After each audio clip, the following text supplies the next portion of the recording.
زید بھی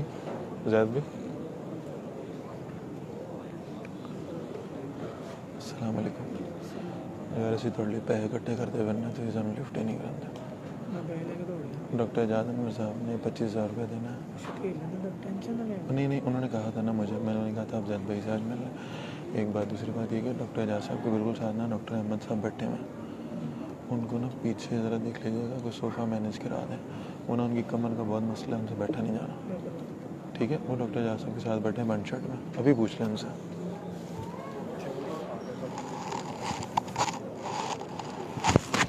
بھائی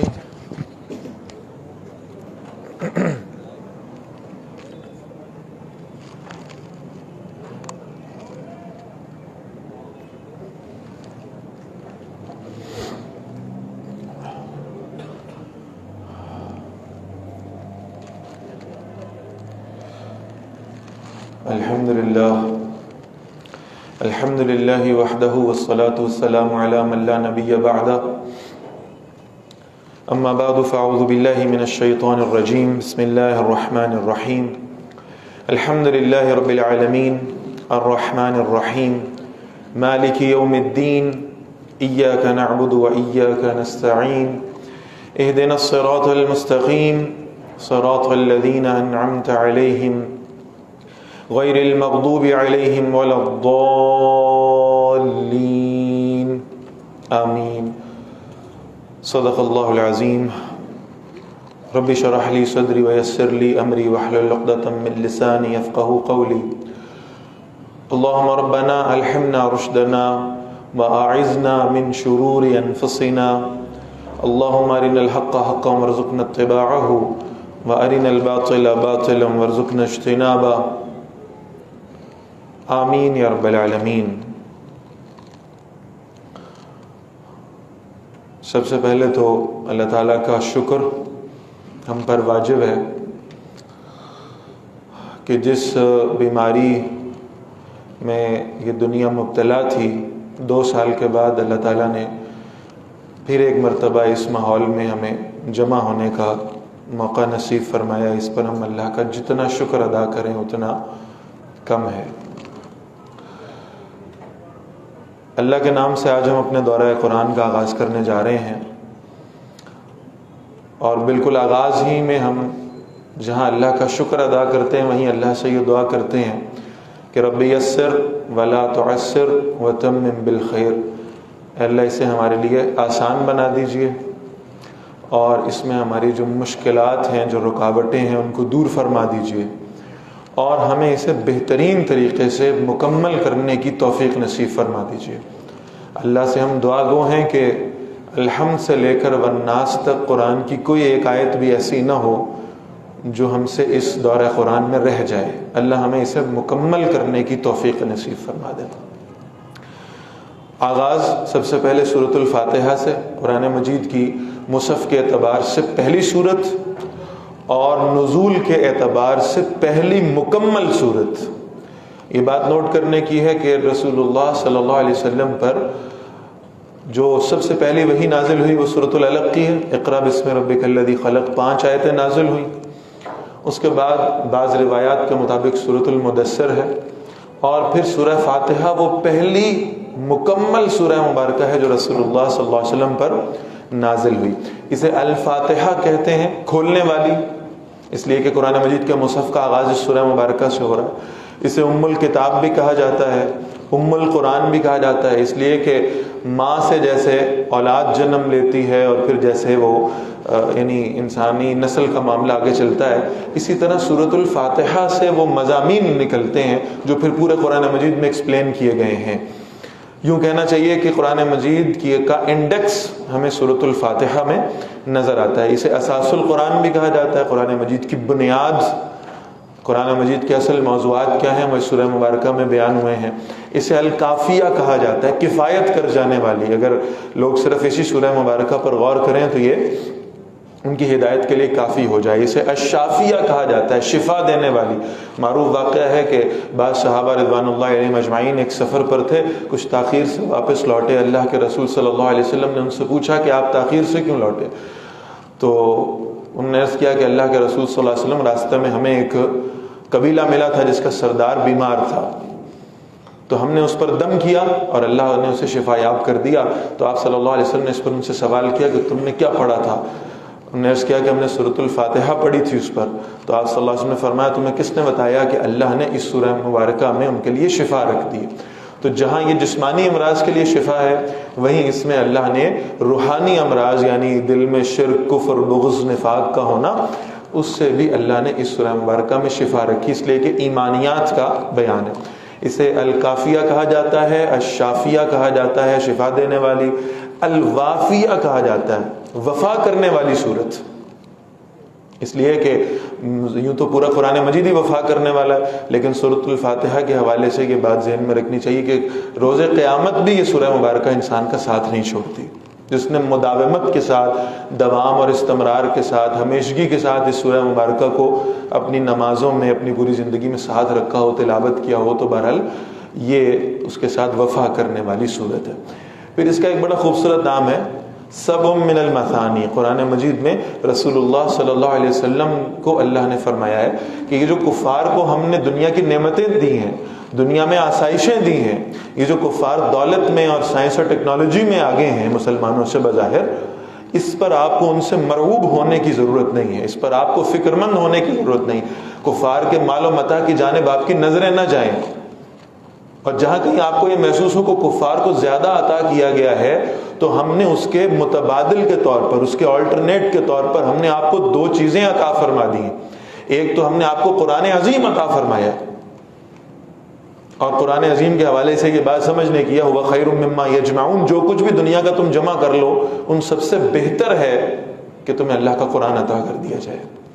اور پھر قرآن عظیم کے ساتھ ساتھ اللہ نے آپ کو 7 وہ آیات عطا فرمائی ہیں جو بار بار دہرائے جانے والی آیات ہیں، اور یہ سبع من المثانی سے مراد سورۃ الفاتحہ ہے. 7 بار بار دہرائی جانے والی آیتیں، اور یہ آیتیں کون سی ہیں؟ سورۃ الفاتحہ کی، اس لیے کہ ہر نماز کی ہر رکعت میں انہیں دہرایا جاتا ہے. اسی سورۃ الفاتحہ کا ایک بڑا خوبصورت نام ہے تعلیم المسئلہ. اللہ نے اس سورہ مبارکہ میں سکھایا ہے کہ اللہ سے سوال کیسے کرنا ہے، سوال کرنے کی تعلیم، سوال کرنے کا ڈھنگ اور سلیقہ اللہ نے سکھا دیا. تو ہم اللہ کے نام سے آغاز کرتے ہیں. بسم اللہ الرحمن الرحیم، الحمدللہ رب العالمین. اب آپ ذرا ذہن میں رکھیے کہ سوال کرنے کا ڈھنگ سکھایا گیا، اور یہ ڈھنگ یہ ہے، یہ سلیقہ یہ ہے کہ اپنے سوال کو ذرا تھوڑی دیر کے لیے پوسٹ پون کر دو، اور پھر سب سے پہلے اللہ کی کبریائی بیان کرو. اس بات کا اظہار کرو کہ اللہ کے سوا تمہاری دعاؤں کا نہ کوئی سننے والا ہے، نہ کوئی جاننے والا ہے، نہ کوئی ماننے والا ہے. الحمدللہ رب العالمین. تمام تعریفیں، تمام شکر اس اللہ کے لیے ہے جو سارے جہانوں کا رب ہے، جو سب جہانوں کی مخلوقات کی ضروریات کو سمجھتا بھی ہے اور انہیں پورا کرنے کی صلاحیت بھی رکھتا ہے. الرحمن الرحیم، بہت مہربان اور نہایت رحم کرنے والا ہے. مالک یوم الدین، وہ اس آخرت کے دن کا، بدلے کے دن کا مالک بھی ہے. ایاک نعبد و ایاک نستعین، اے اللہ ہم آپ ہی کی عبادت کرتے ہیں، آپ ہی کے بندے ہیں، آپ ہی کے غلام ہیں، آپ ہی کے فقیر ہیں، لہٰذا آپ ہی سے سوال کریں گے، آپ ہی سے مانگیں گے، آپ ہی کے سامنے ہاتھ پھیلائیں گے. اہدنا الصراط المستقیم. اور اب وہ دعا کیا ہے جس کے لیے اتنی تمہید باندھی گئی ہے؟ اہدنا الصراط المستقیم. سب سے دنیا کی قیمتی شے مانگ لی ہے، یا اللہ ہمیں ہدایت نصیب فرما دے، اس صراط مستقیم کی ہدایت جو ہمیں اس دنیا سے اٹھائے اور سیدھا جنت میں پہنچا دے، اس پر چلنے کی توفیق نصیب فرما دیں، وہ راستہ ہمیں دکھا دیں اور اس راستے پہ استقامت عطا فرما دیں. صراط الذین انعمت علیہم، ان لوگوں کا راستہ جن پر آپ نے اپنا انعام کیا ہے. غیر المغضوب علیہم، ان کا راستہ بھی نہیں جن پر آپ کا غضب نازل ہوا. ولا الضالین، اور نہ ہی ان کا جو گمراہ ہو گئے. یہاں 3 گروہوں کا ذکر ہے، یاد رکھیے گا. پہلی بات یہ ہے کہ ہم اللہ سے مانگ رہے ہیں کہ ہمیں ان لوگوں کا راستہ چاہیے جن پر اللہ کا انعام ہوا ہے. تو اس کی تشریح تو اللہ نے قرآن مجید میں ہی فرما دی ہے. کون ہیں وہ لوگ؟ من النبیین والصدیقین والشہداء والصالحین. 4 قسم کے گروہ ہیں جن پر اللہ کا انعام ہوا ہے. وہ انبیاء علیہ السلام کی جماعت ہے، صدیقین ہیں، شہداء ہیں اور صالحین ہیں. ان کے راستے پر ہمیں چلنے کی توفیق نصیب فرما دیجیے. پہلا گروہ. 2 گروہوں کے راستے پر چلنے سے ہم نے پناہ مانگی. ایک وہ جن کو کہا گیا غیر المغضوب علیہم، جن پر یا اللہ آپ کا غضب نازل ہوا، ولا الضالین، اور دوسرے وہ کہ جو گمراہ ہو گئے، اپنے راستے سے بھٹک گئے۔ اللہ کے رسول صلی اللہ علیہ وسلم سے پوچھا گیا یا رسول اللہ صلی اللہ علیہ وسلم یہ فرمائیے کہ کیا مغضوب علیہم سے مراد یہود ہیں اور ضالین سے مراد نصارہ ہیں؟ تو آپ صلی اللہ علیہ وسلم نے فرمایا ان کے علاوہ اور کون ہو سکتا ہے، اس لیے کہ تم اپنے سے پہلے قوموں کی پیروی کرو گے، اور پیروی بھی ایسے کرو گے کہ تم دو جوتوں کی طرح ہو جاؤ گے، جوتوں کے دو پیروں کی طرح ہو جاؤ گے، جیسے کام وہ کیا کرتے تھے اپنے دور میں وہی کام تم کیا کرو گے۔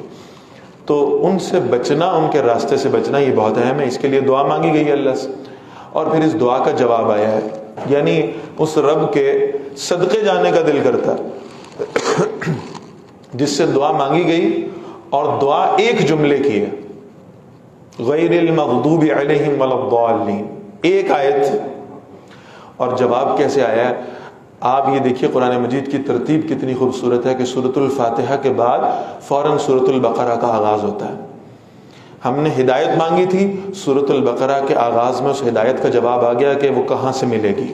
پھر ہم نے اللہ سے یہ مانگا تھا کہ ہمیں یہود کے راستے پہ نہ چلائیے، پوری سورہ بقرہ اس یہود کے جو معاملات ہیں، ان کے جو کرتوت ہیں، ان پر مبنی ہے۔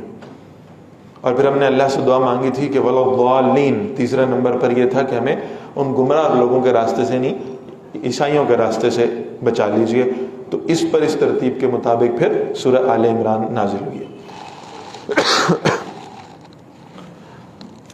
بسم اللہ الرحمن الرحیم۔ سورۃ البقرہ قرآن مجید کی طویل ترین سورہ مبارکہ ہے۔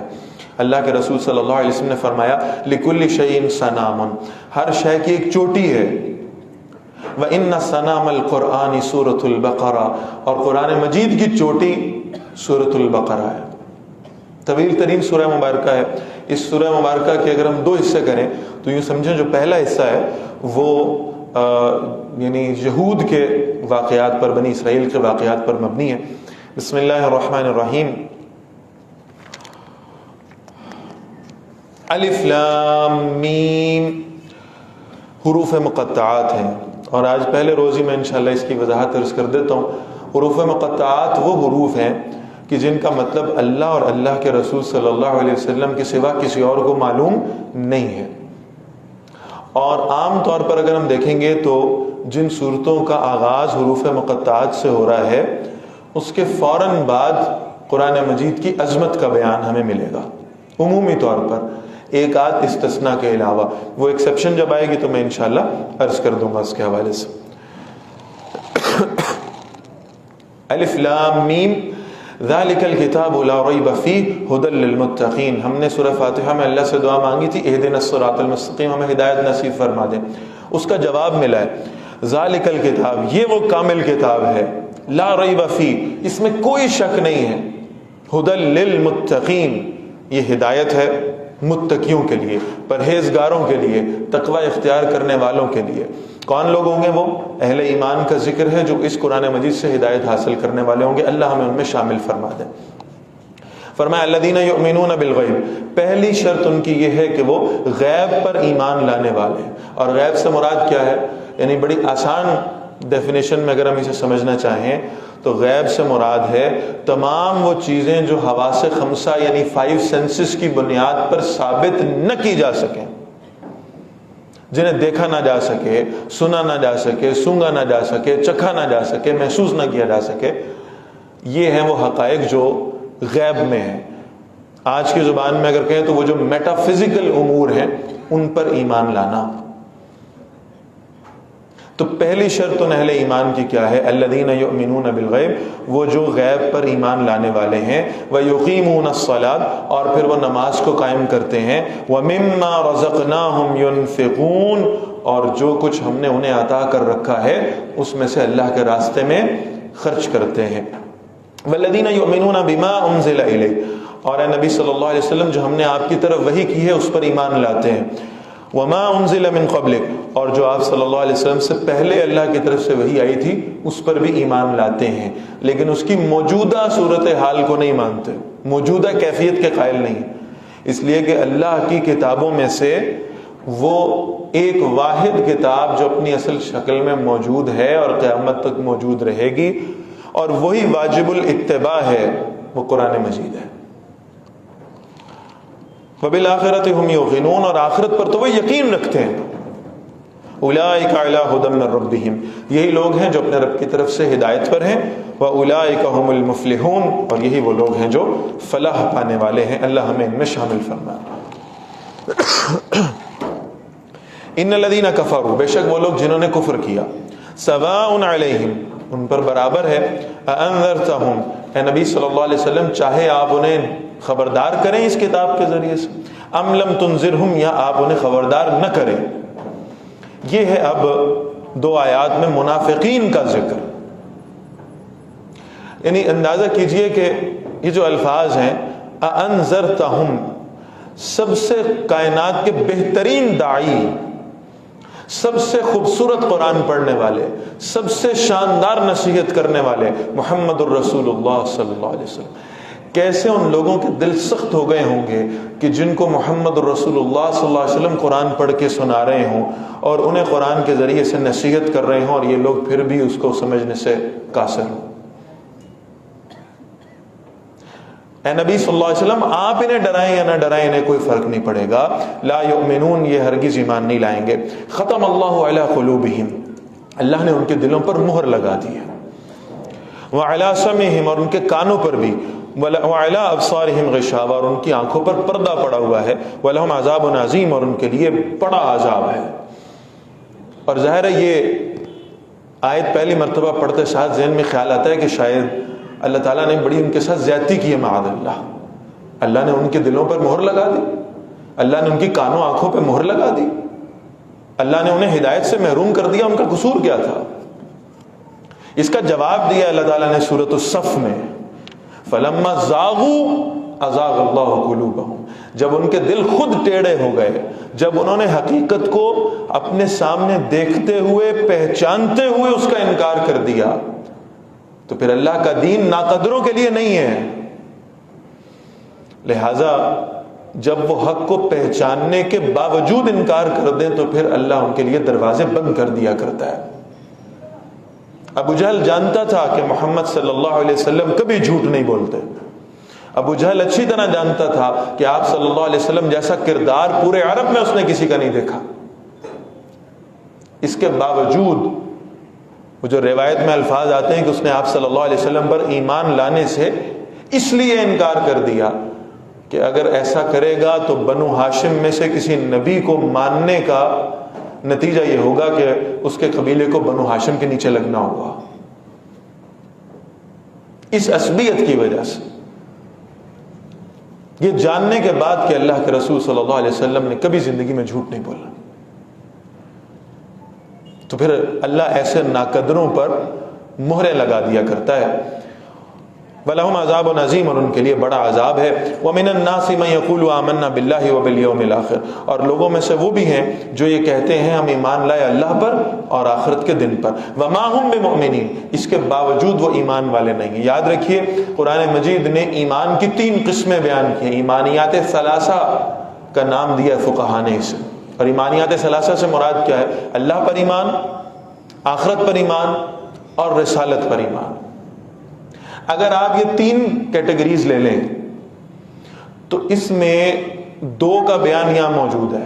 وَمِنَ النَّاسِ مَن يَقُولُ آمَنَّا بِاللَّهِ، لوگوں میں وہ بھی ہیں جو یہ کہتے ہیں ہم ایمان لائے اللہ پر، وَبِالْيَوْمِ الْآخِرِ، اور آخرت کے دن پر بھی۔ تو کون سا فیکٹر مس ہو رہا ہے؟ ایمان بالرسالت کا۔ نبی اکرم صلی اللہ علیہ وسلم پر ان کا ایمان نہیں ہے۔ اللہ کو بھی مانتے ہیں، آخرت کو بھی مانتے ہیں، تو فرمایا وما ہم بمؤمنین، اس کے باوجود وہ ایمان والے نہیں ہیں۔ یخادعون اللہ، وہ فریب دینے کی کوشش کر رہے ہیں اللہ کو، والذین آمنوا، اور ان کو بھی جو ایمان لائے ہیں۔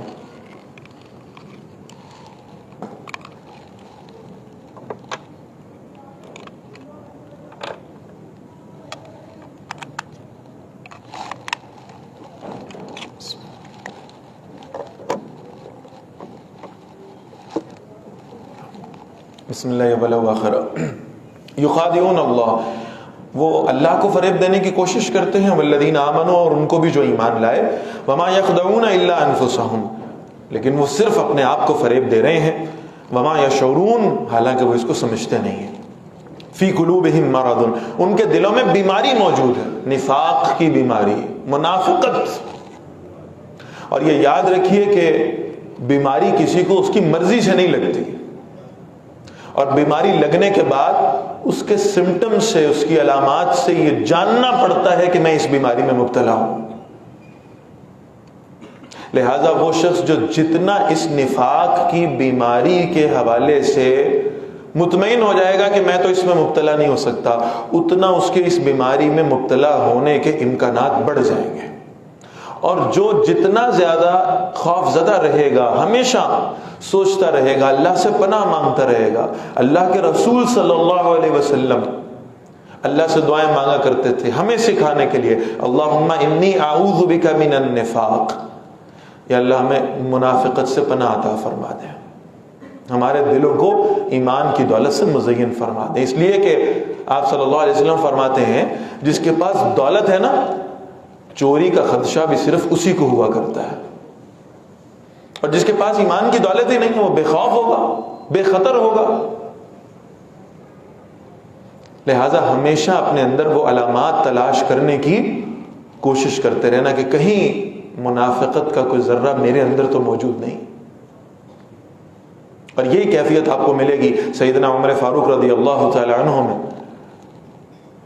کہ حذیفہ بن یمان رضی اللہ تعالیٰ عنہ، جن کو رسول اللہ صلی اللہ علیہ وسلم نے بتا دیا تھا منافقین کے نام، حضرت عمر رضی اللہ تعالیٰ عنہ جیسی ہستی کہ جن کے بارے میں دل میں یہ شک پیدا ہونا بھی خدا نہ خواستہ کہ ان میں کوئی نفاق موجود تھا، یہ اپنے ایمان کو خطرے میں ڈالنے کے مترادف ہے۔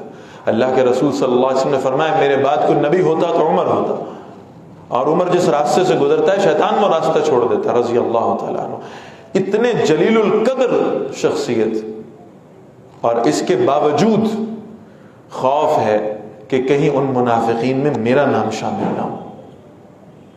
اگر اس درجے کے لوگ جن کا جنتوں میں جانا جنت کا اعزاز ہو، وہ اگر اپنے حوالے سے فکر مند ہوں کہ کہیں کوئی منافقت ہمارے اندر نہ آ جائے، تو پھر مجھے اور آپ کو اس پر بہت زیادہ پریشان ہونے کی ضرورت ہے۔ اللہ ہمیں اس منافقت کی مرض سے محفوظ رکھے۔ فی قلوبہم مرض، ان کے دلوں میں بیماری ہے، فزادہم اللہ مرضا، اللہ نے انہیں اس مرض میں، اس بیماری میں اور زیادہ بڑھا دیا۔ وَلَهُمْ عَذَابٌ عَلِيمٌ، اور ان کے لیے دردناک عذاب ہے، بما كانوا يكذبون، کیونکہ وہ جھوٹ بولا کرتے تھے، جھٹلایا کرتے تھے اللہ کی آیات کو، اللہ کے احکامات ان کے سامنے رکھا کرتے تھے، یہ منہ موڑ لیا کرتے تھے۔ وَإِذَا قِيلَ لَهُمْ لَا تُفْسِدُوا فِي الْأَرْضِ، اور جب بھی ان سے کہا جاتا ہے زمین میں فساد نہ پھیلاؤ، قَالُوا إِنَّمَا نَحْنُ مُصْلِحُونَ، وہ کہتے ہیں ہم تو اصلاح کرنے کے لیے یہ سب کر رہے ہیں، ہمارا تو مقصد یہ کہ دنیا میں اصلاح کر دی جائے۔ الا انہم هم المفسدون، جان لیجئے یہی ہیں جو فساد پھیلانے والے ہیں، ولکن لا یشعرون، حالانکہ وہ سمجھ نہیں رہے۔ وَإِذَا قِيلَ لَهُمْ آمِنُوا كَمَا آمَنَ النَّاسُ، یہ سب سے اہم بات ہے، منافقین کی بہت بڑی نشانی، اور وہ نشانی کیا ہے جسے اللہ نے بیان فرمایا ہے؟ فرمایا وَإِذَا قِيلَ لَهُمْ آمِنُوا، جب انہیں کہا جاتا ہے ایمان لاؤ، كَمَا آمَنَ النَّاسُ، جیسے یہ لوگ ایمان لائے ہیں، جیسے صحابہ کرام ایمان لائے ہیں رضی اللہ تعالیٰ عنہ اجمعین، جیسے ابو بکر عمر ایمان لائے ہیں، جیسے عثمان و علی ایمان لائے ہیں رضی اللہ تعالیٰ عنہ، ویسے تم ایمان لاؤ۔ قالو، ان کا جواب کیا ہے؟ انؤمن کما آمن السفہاء، ہم ایسے ایمان لے آئے جیسے یہ بے وقوف لوگ ایمان لائے، معاذ اللہ۔ کیا شے تھی جو منافقین کو بے وقوفی محسوس ہوتی تھی صحابہ کے حوالے سے؟ یہ آج مجھے اور آپ کو غور سے پڑھنے کی، فکر کرنے کی ضرورت ہے کہ کہیں ہم بھی اپنی زندگیوں میں اسے بے وقوفی تو نہیں سمجھ رہے۔ صحابہ اللہ کے رسول صلی اللہ علیہ وسلم کے ایک حکم پر سب کچھ لٹا دیا کرتے تھے، ایک حکم پر اپنا سارا وقت لگاتے تھے، ایک حکم پر اپنی جان لگاتے تھے، ایک حکم پر اپنا مال لٹاتے تھے، کچھ بچا کے نہیں رکھتے تھے۔ کوئی آدھے گھر کا سامان لیے دوڑا چلا آتا تھا، کوئی پورے گھر کا سامان لیے دوڑا چلا آتا تھا، اور جس کے پاس کچھ نہیں ہوتا تھا دینے کو، پوری رات ایک یہودی کے باغ میں ملازمت کر کے ایک جھولی میں کھجوریں بھر کے حضور صلی اللہ علیہ وسلم کے قدموں میں رکھ دیتا۔ ایک حکم ہجرت کا ہوا ہے، جس نے بیوی بچوں کو چھوڑا، رشتہ داروں کو چھوڑا، اپنے اسباب تجارت چھوڑ دیے، اپنے مال چھوڑ دیے اللہ کے رسول صلی اللہ علیہ وسلم کی پیروی میں۔ اور یہ تو بہرحال سب باتیں ایک جانب، سب سے جو جسے عروج بتایا گیا ایمان کا، کہ اللہ کے رسول صلی اللہ علیہ وسلم کے ایک حکم پر جان لگانے کے لیے میدان میں اتر آئے۔ یہ تھی وہ باتیں جو بے وقوفی لگا کرتی تھی منافقین کو۔ ایسے ایمان لائیں جیسے یہ بے وقوف ایمان لاتے، معاذ اللہ۔ اللہ نے فیصلہ دیا ہے اور بڑا سخت فیصلہ ہے، فرمایا الا انہم ہم السفہاء ولکن لا یعلمون، سن لو یہ لوگ خود بے وقوف ہیں لیکن جانتے نہیں ہیں، سمجھتے نہیں۔ فیصلہ ہو گیا، تم صحابہ کے بارے میں جو عقیدہ رکھو گے اللہ تمہیں وہ بنا دے گا۔ تم صحابہ کو معاذ اللہ بے وقوف سمجھو گے تو اللہ تمہیں بے وقوف بنائے گا۔ تم صحابہ کو مومن سمجھو گے اللہ تمہیں مومن بنا دے گا۔ تم صحابہ کو متقی سمجھو گے اللہ تمہیں متقی بنا دے گا۔ تم صحابہ کو کافر کہو گے اللہ تمہیں کافر بنا دے گا۔ فرمایا وَإِذَا لَقُوا الَّذِينَ آمَنُوا، اور جب بھی وہ ایمان والوں سے ملتے ہیں، منافقین جب ایمان والوں سے ملاقات کرتے ہیں، قالوا آمنا، کہتے ہیں ہم ایمان لائے، وَإِذَا خَلَوْا إِلَىٰ شَيَاطِينِهِمْ، اور جب بھی تنہائی میں اپنے شیطانوں کے پاس جاتے ہیں، اپنے ان پرانے سابقہ ساتھیوں کے پاس جاتے ہیں، قالوا إِنَّا مَعَكُمْ، کہتے ہیں بے شک ہم تمہارے ساتھ ہیں، إِنَّمَا نَحْنُ مُسْتَهْزِئُونَ، بے شک ہم تو صرف مذاق کرنے والے ہیں، ایمان والوں کو تو ہم چکر دے رہے ہیں، ان کا تو ہم مذاق اڑا رہے ہیں۔ اللہ یستہزئ بہم، اللہ ان سے اس مذاق اڑانے کا بدلہ لیتا ہے۔ وَيَمُدُّهُمْ فِي طُغْيَانِهِمْ يَعْمَهُونَ، اور وہ بدلہ کیا ہے؟ اللہ انہیں اور ڈھیل دیتا ہے کہ جاؤ اپنی سرکشی میں، اپنی اس بغاوت میں تم بھٹکتے رہو۔ أُولَٰئِكَ الَّذِينَ اشْتَرَوُا الضَّلَالَةَ بِالْهُدَىٰ، یہ وہ لوگ ہیں جنہوں نے ہدایت کے بدلے گمراہی خریدی ہے۔ فما ربحت تجارتهم، تو ان کی اس تجارت نے انہیں کوئی فائدہ نہیں دیا، وما كانوا مهتدين، اور نہ ہی وہ ہدایت پانے والوں میں شامل ہوئے۔ مثلهم كمثل الذي استوقد نارا، ان کا حال یہ ہے کہ جیسے اس شخص کی مثال ہو جس نے آگ جلائی، فلما اضاءت ما حوله، پھر جب اس آگ نے اس ماحول کو روشن کر دیا، ذهب الله بنورهم، اللہ ان کے نور کو ان سے واپس لے گیا، ان کی بینائی چلی گئی۔ ماحول روشن ہے، آگ جل رہی ہے، روشنی ہر طرف پھیل رہی ہے، لیکن ایک شخص جس کی آنکھوں میں نور ہی نہ ہو، جس کے پاس بینائی ہی نہ ہو، اس کے سامنے تو اگر آپ سورج بھی لا کر رکھ دیں گے تو وہ دیکھنے کے قابل نہیں ہوگا۔ یہ ان منافقین کا، حضور صلی اللہ علیہ وسلم بنفس نفیس ان کے سامنے موجود ہیں۔ یہ نمازیں کس کے پیچھے پڑھ رہے تھے؟ نبی اکرم صلی اللہ علیہ وسلم کے پیچھے۔ کون سے مقام پر پڑھ رہے تھے؟ مسجد نبوی میں پڑھ رہے تھے، پہلی صف میں عبداللہ بن ابی جو رئیس المنافقین تھا کھڑا ہو نماز پڑھا کرتا تھا۔ کس کی تلاوت سے محظوظ ہو رہے ہیں؟ رسول اللہ صلی اللہ علیہ وسلم۔ کس سے حدیث سن رہے ہیں؟ کس سے دین سیکھ رہے ہیں؟ کس کے ساتھ سفر کر رہے ہیں؟ نبی اکرم صلی اللہ علیہ وسلم۔ ہدایت کا سورج تو ان کی آنکھوں کے سامنے ہے، لیکن جب آنکھوں میں بینائی ہی نہ ہو تو سورج کے سامنے آنے پر بھی کچھ نظر نہیں آتا، اندھیرے کا اندھیرا رہتا ہے۔ فرمایا وَتَرَكَهُمْ فِي ظُلُمَاتٍ لَا يُبْصِرُونَ، اللہ نے انہیں ان اندھیروں میں چھوڑ دیا کہ اب وہ دیکھ نہیں پا رہے۔ سُمٌّ بُكْمٌ عُمْيٌ، بہرے ہیں، گونگے ہیں، اندھے ہیں۔ فَهُمْ لَا يَرْجِعُونَ، بس وہ واپس نہیں لوٹیں گے۔ أَوْ كَصَيِّبٍ مِّنَ السَّمَاءِ، ایک دوسری مثال آ رہی ہے ان کے لیے، یا ان کی مثال ایسے جیسے آسمان سے بارش برستی ہو، فیہ ظلمات ورعد وبرق، اس میں اندھیرے ہوں اور گرج بھی ہو اور چمک بھی ہو۔ یجعلون اصابعهم فی آذانہم، وہ اپنی انگلیاں اپنے کانوں میں ٹھونس لیتے ہیں اس گرج چمک کے خوف سے، من الصواعق، اس بجلیوں کی آواز کی وجہ سے، حذر الموت، موت سے ڈرتے ہوئے۔ واللہ محیط بالکافرین، اور اللہ تعالیٰ ان کافروں کو گھیر لینے والے۔ ڈر کس بات کا ہے؟ ابھی وہی آئے گی، اللہ کے راستے میں صدقہ کرنے کا حکم ہو جائے گا۔ ابھی وہی آئے گی، اللہ کے راستے میں میدان جہاد میں نکلنے کا حکم آ جائے گا۔ جس وقت دیکھتے تھے کہ رسول اللہ صلی اللہ علیہ وسلم پر وحی کی کیفیت طاری ہو رہی ہے، یا اس بات پہ پریشان ہوتے تھے کہ ہماری حیثیت، ہماری اصلیت حضور کو بتا دی جائے گی، یا اس پر پریشان ہوتے تھے کہ شاید ابھی اللہ کے راستے میں خرچ کرنے کا یا جہاد کا حکم آ جائے گا۔ یکاد البرق یخطف ابصارهم، قریب ہے کہ وہ بجلی ان کی آنکھوں کی چمک کو مٹا دے۔ کلما اضاء لهم مشوا فیہ، جب بھی بجلی ان کے لیے روشنی کرتی ہے تو اس روشنی میں چل پڑتے ہیں۔ واذا اظلم علیہم قاموا، اور جب وہ اندھیرا کرتی ہے تو کھڑے رہ جاتے ہیں۔ ولو شاء اللہ لذهب بسمعهم وابصارهم، اگر اللہ چاہے تو ان کے سننے کی قوت اور ان کی بینائی کو واپس لے جائیں۔ ان اللہ علی کل شیء قدیر، بے شک اللہ ہر چیز پر پوری قدرت رکھنے والے ہیں۔ یا ایھا الناس اعبدوا ربکم، پہلا خطاب انسانیت کے ساتھ، اے لوگو اپنے رب کی بندگی کرو، اپنے رب کی غلامی اختیار کر لو۔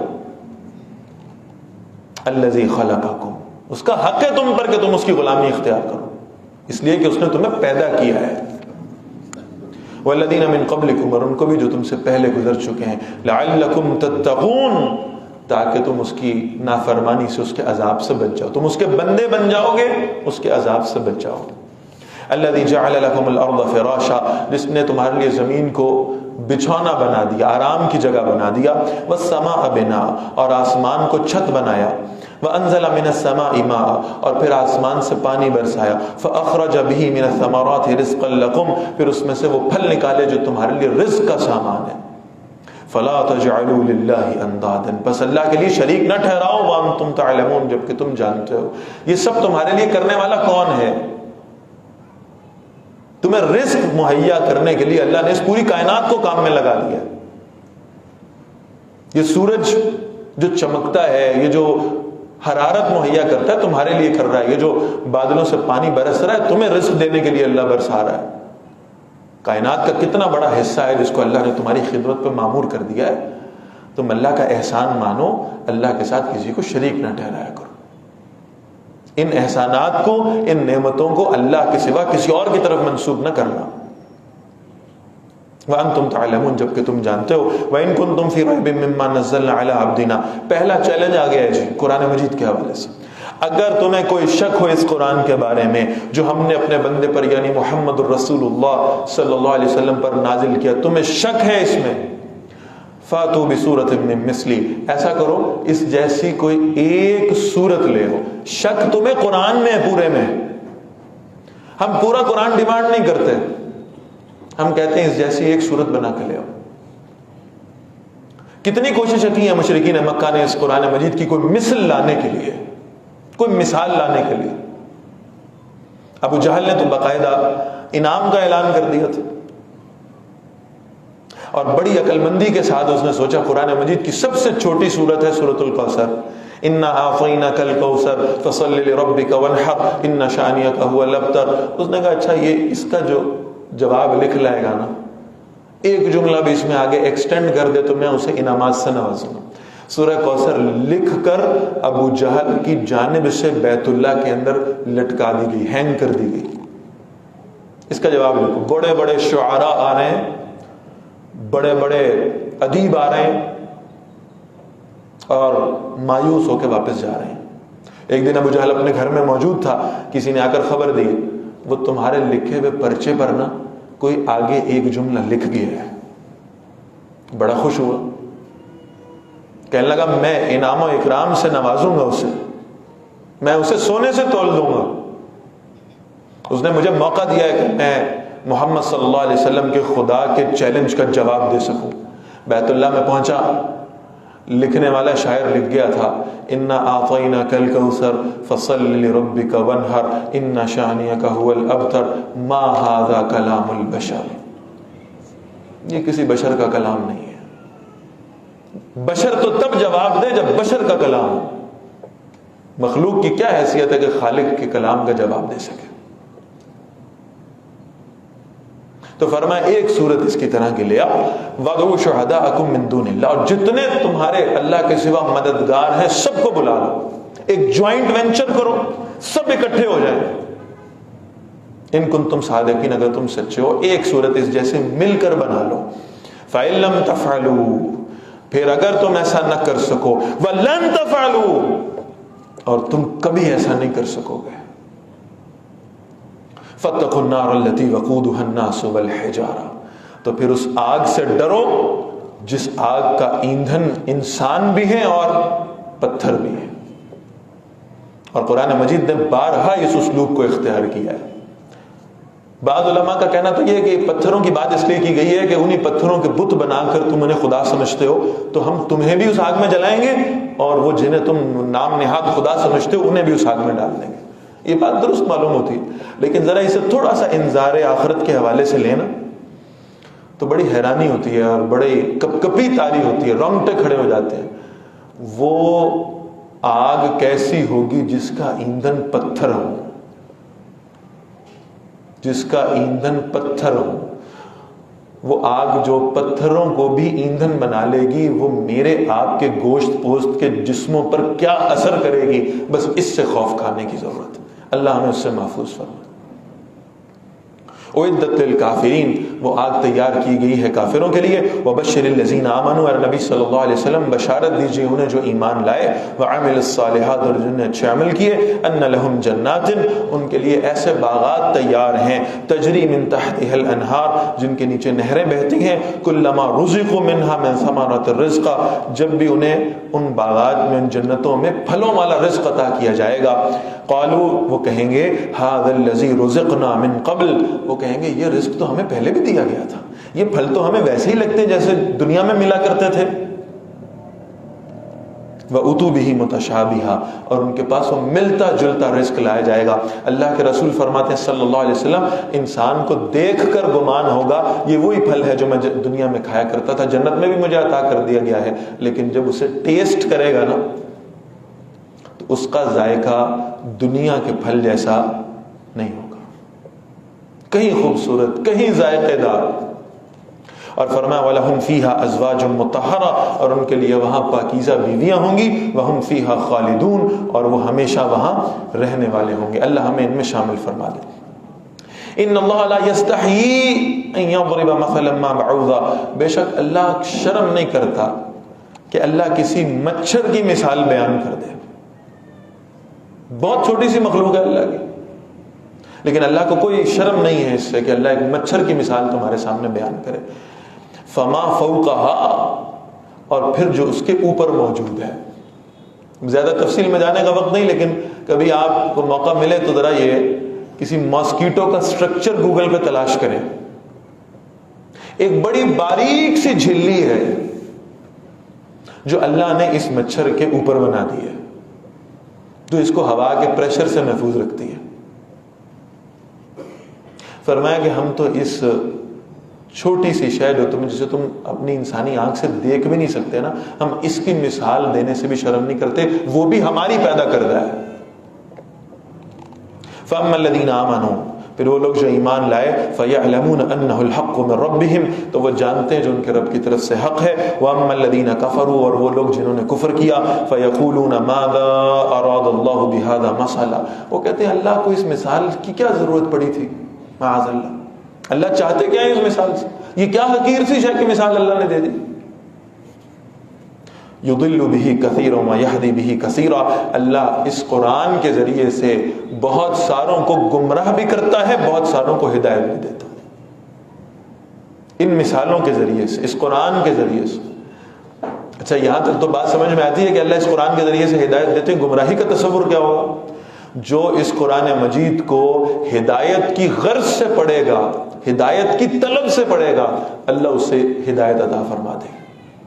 اور جس کی کوئی دنیاوی غرض ہوگی، جس نے یہ سوچا ہوگا کہ میں لوگوں کی تعریفیں سمیٹوں قرآن پڑھ کے، لوگوں کے سامنے اچھا بن جاؤں، کوئی ایوارڈ حاصل کر لوں، کچھ اخباروں میں میری تصویریں آ جائیں، لوگ میری تعریف کرنے لگے، میں اس قرآن کے ذریعے سے اپنا رزق کمانا شروع ہو جاؤں، سب کچھ حاصل ہوگا، ہدایت نہیں ہوگی۔